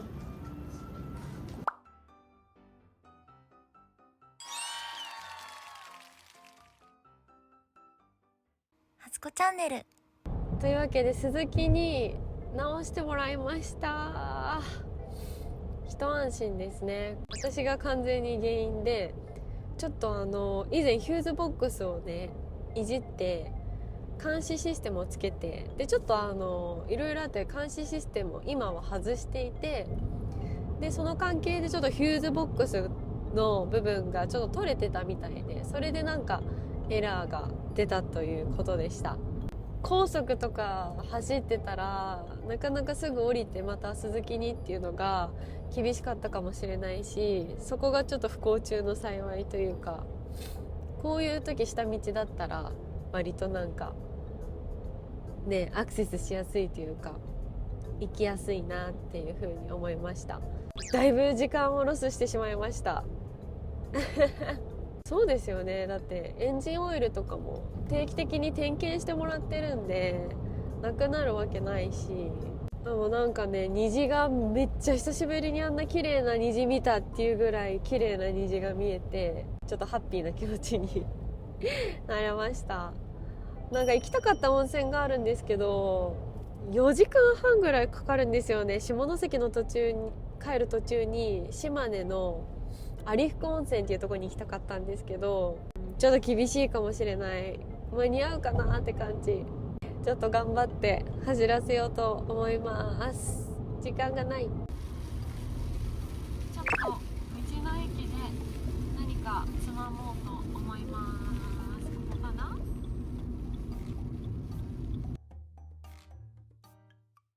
道の駅全国登録第1位。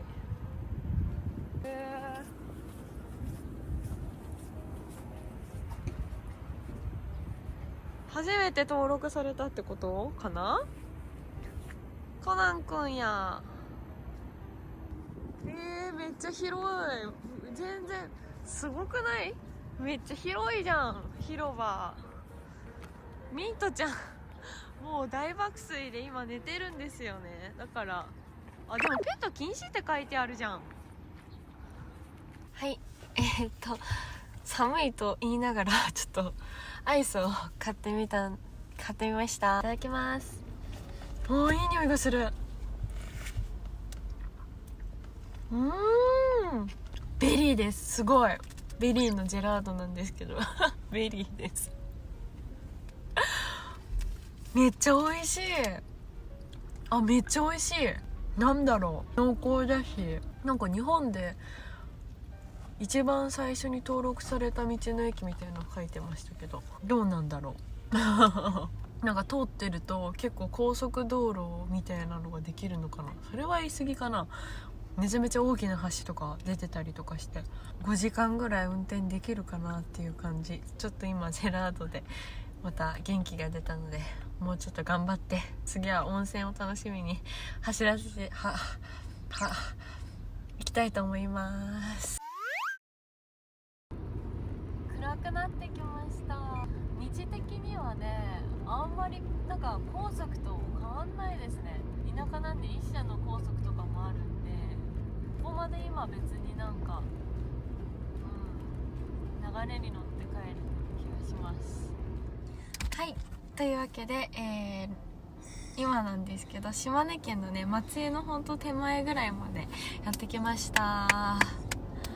なんかこの時間になるとねちょっとだんだん眠たくなってきますね。やっぱ同じような道走ってるし、今が6時前なんですけど、やっぱ帰宅ラッシュにもあるので時間でもあるみたいで、やっぱちょうどね疲れてきたしっていうこともあって立ち寄っています。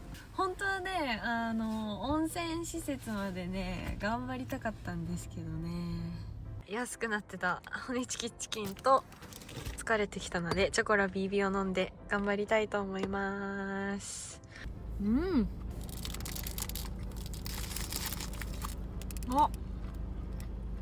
おいしい。時間がもったいないので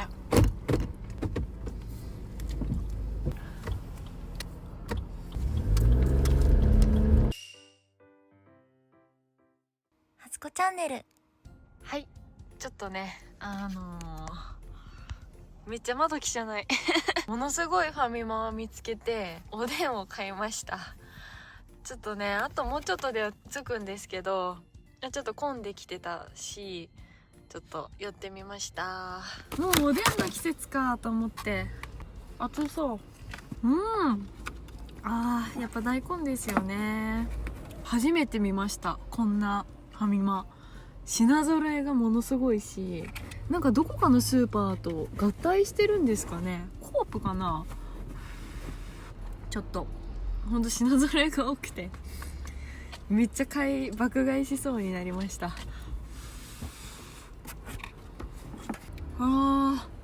しみる。めっちゃ美味しい。食べてばっかじゃんって思われるかもしれないんですけど、結構運転しています知らない土地を走るのもやっぱなんか楽しいですね。よし、じゃあサクサクチョコパンダを相棒にもう一踏ん張りいきたいと思います。はい、今温泉まであと8分ぐらいのところまで来ました。ずーっと山道でまだなんかもう15分ぐらいこの道運転してるつもりなのに3分しか経ってなかった。もう温泉街あるあるだけどヒッピーなところにありますよね。まあちょっと狭くなってきたやべえちょっとミスったな。この時間に寄るべきじゃなかったな。なんか温泉とか入っちゃうと眠くなるかなと思って、だからこう鳥取とかね、もうちょっとその島根でもいっぱい温泉あったんですけど、なるべくね山口寄りの島根とか行ったことないところで入りたいなって思ってたから、ここまで頑張ってるっていう感じです。まあでもめっちゃ気持ちいいんじゃないかな。こんな運転してもお尻とかも結構限界ぼちぼち駐車場あるかしら。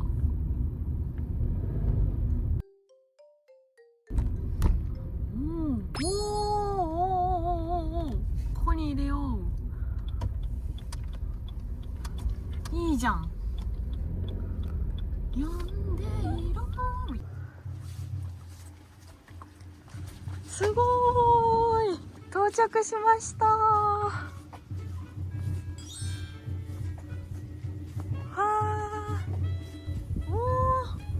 すごーい。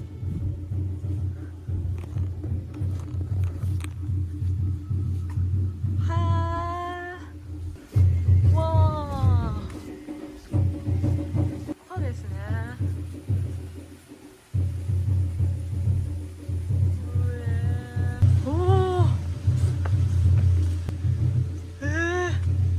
千と千尋みたいですよ。あそこはなんか麺屋さんがあるな。結構いいかもギリギリ間に合いました。よかった。家族湯にしてみました。一般のお風呂だったら10時までだったんですけど、せっかくならゆっくりこうねできたらなって思ってたし、本当になんかすごい過疎な温泉街なのかなと思ったら、めちゃめちゃなんかちょっとあとゆっくり回ってみようと思うんですけど、なんか千と千尋みたいな雰囲気で今めちゃめちゃ興奮していますじゃあ早速入りたいと思います。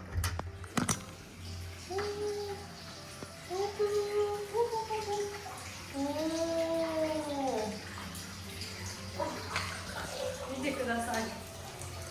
わー、すごーいね。はい、じゃあ入ります。あ、待って、深い深いおー、めっちゃ気持ちいい。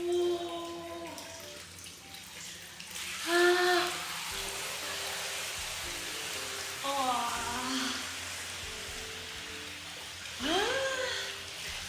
ー、でもやっぱり運転の疲れがめちゃめちゃ取れました今今来る時も何回も言ったんですけど、やっぱり一車線片道しかないと前の車のペースに合わさっちゃうので、良くも悪くも自分のペースで運転できなかったりとか、まあでもその分新しい発見というか、こんな道の駅があるんだとか、初めて通る道って結構楽しかったりもします。温泉にも来れて楽しいです。11時に兵庫を出て、で鳥取砂丘まで1時間で、またそこから島根まで2時間ぐらいで、まあ4時間5時間ぐらい運転したんじゃないかなと思います。ただですね、11時に出て今夜の9時なんでめっちゃ車にいるっていう感じですね。温泉の質はアルカリ性であんまりこう入った瞬間はわからないんですけど、だんだんなんかやっぱ使ってるとこうとろっとしてるっていう感じ、若干ヌメヌメしてる感じがあって、なんかお肌がねやっぱスベスベになっているような感覚がします。気持ちいい。気持ちいい。いいですね。気持ちいい。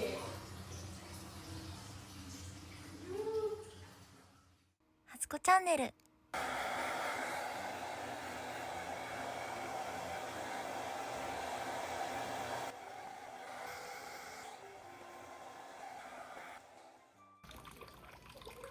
ていうもありました。ちょっとね暗くしたらこんな感じです。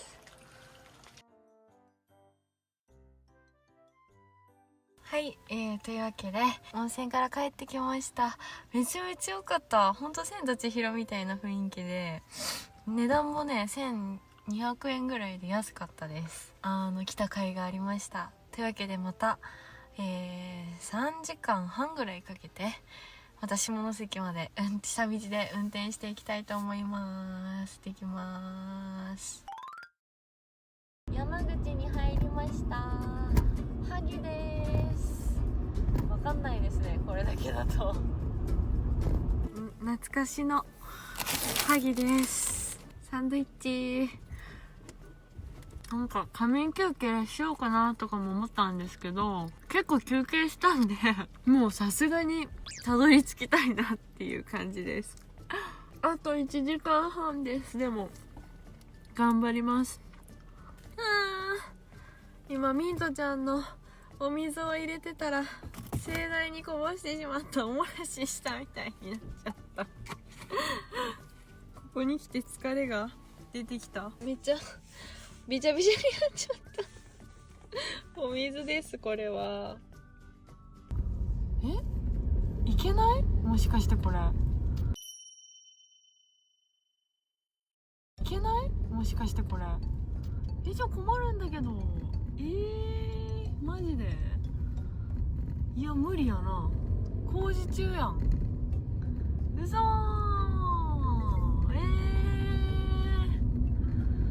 マジか。ちょっとどうしよっか、セブンかどっかで寄ってルートをもう一回考えんといけん。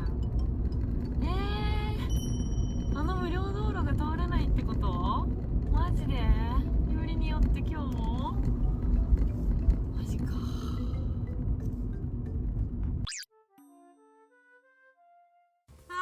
マジか。無料高速バイパスみたいないつも下関に向けて帰っていったやつが帰れなくて、ガーン。高速に乗るか、ここに来て。なんでだよ。というわけでここで下道リタイアです。帰れんこともないけど、もう時間が時間でもう12時なんですよね。ちょっと高速乗ります。こっからもうすぐ下関 IC まで帰れそうです。あともうちょっとなんで頑張ります。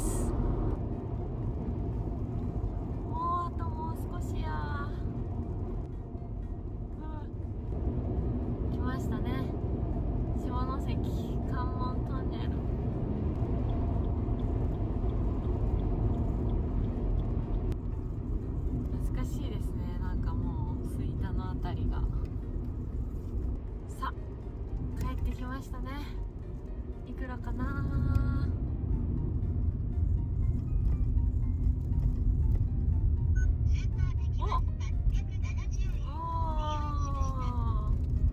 はい、というわけで帰っていきたいと思います。着きました。お母さん家に着きましたちちょっと豚汁を用意してくれてるらしいので、はい、ちょっと飲んでいきます。はい、お母さんがご飯を作ってくれました。なんかもうおしゃれなランチのプレートみたい。豚汁だけって聞いてたからさ、ありがとう。はい、長旅の疲れを癒す、やっぱ手作りご飯はいいですね。いただきます。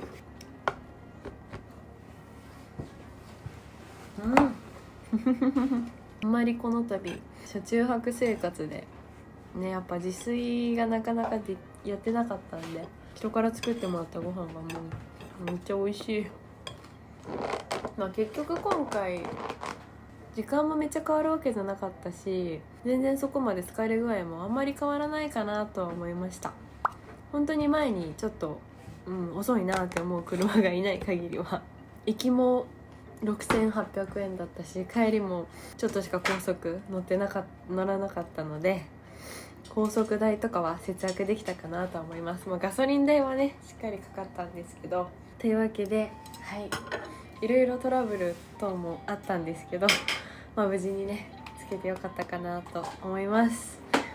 というわけで、最後までご視聴いただきありがとうございました。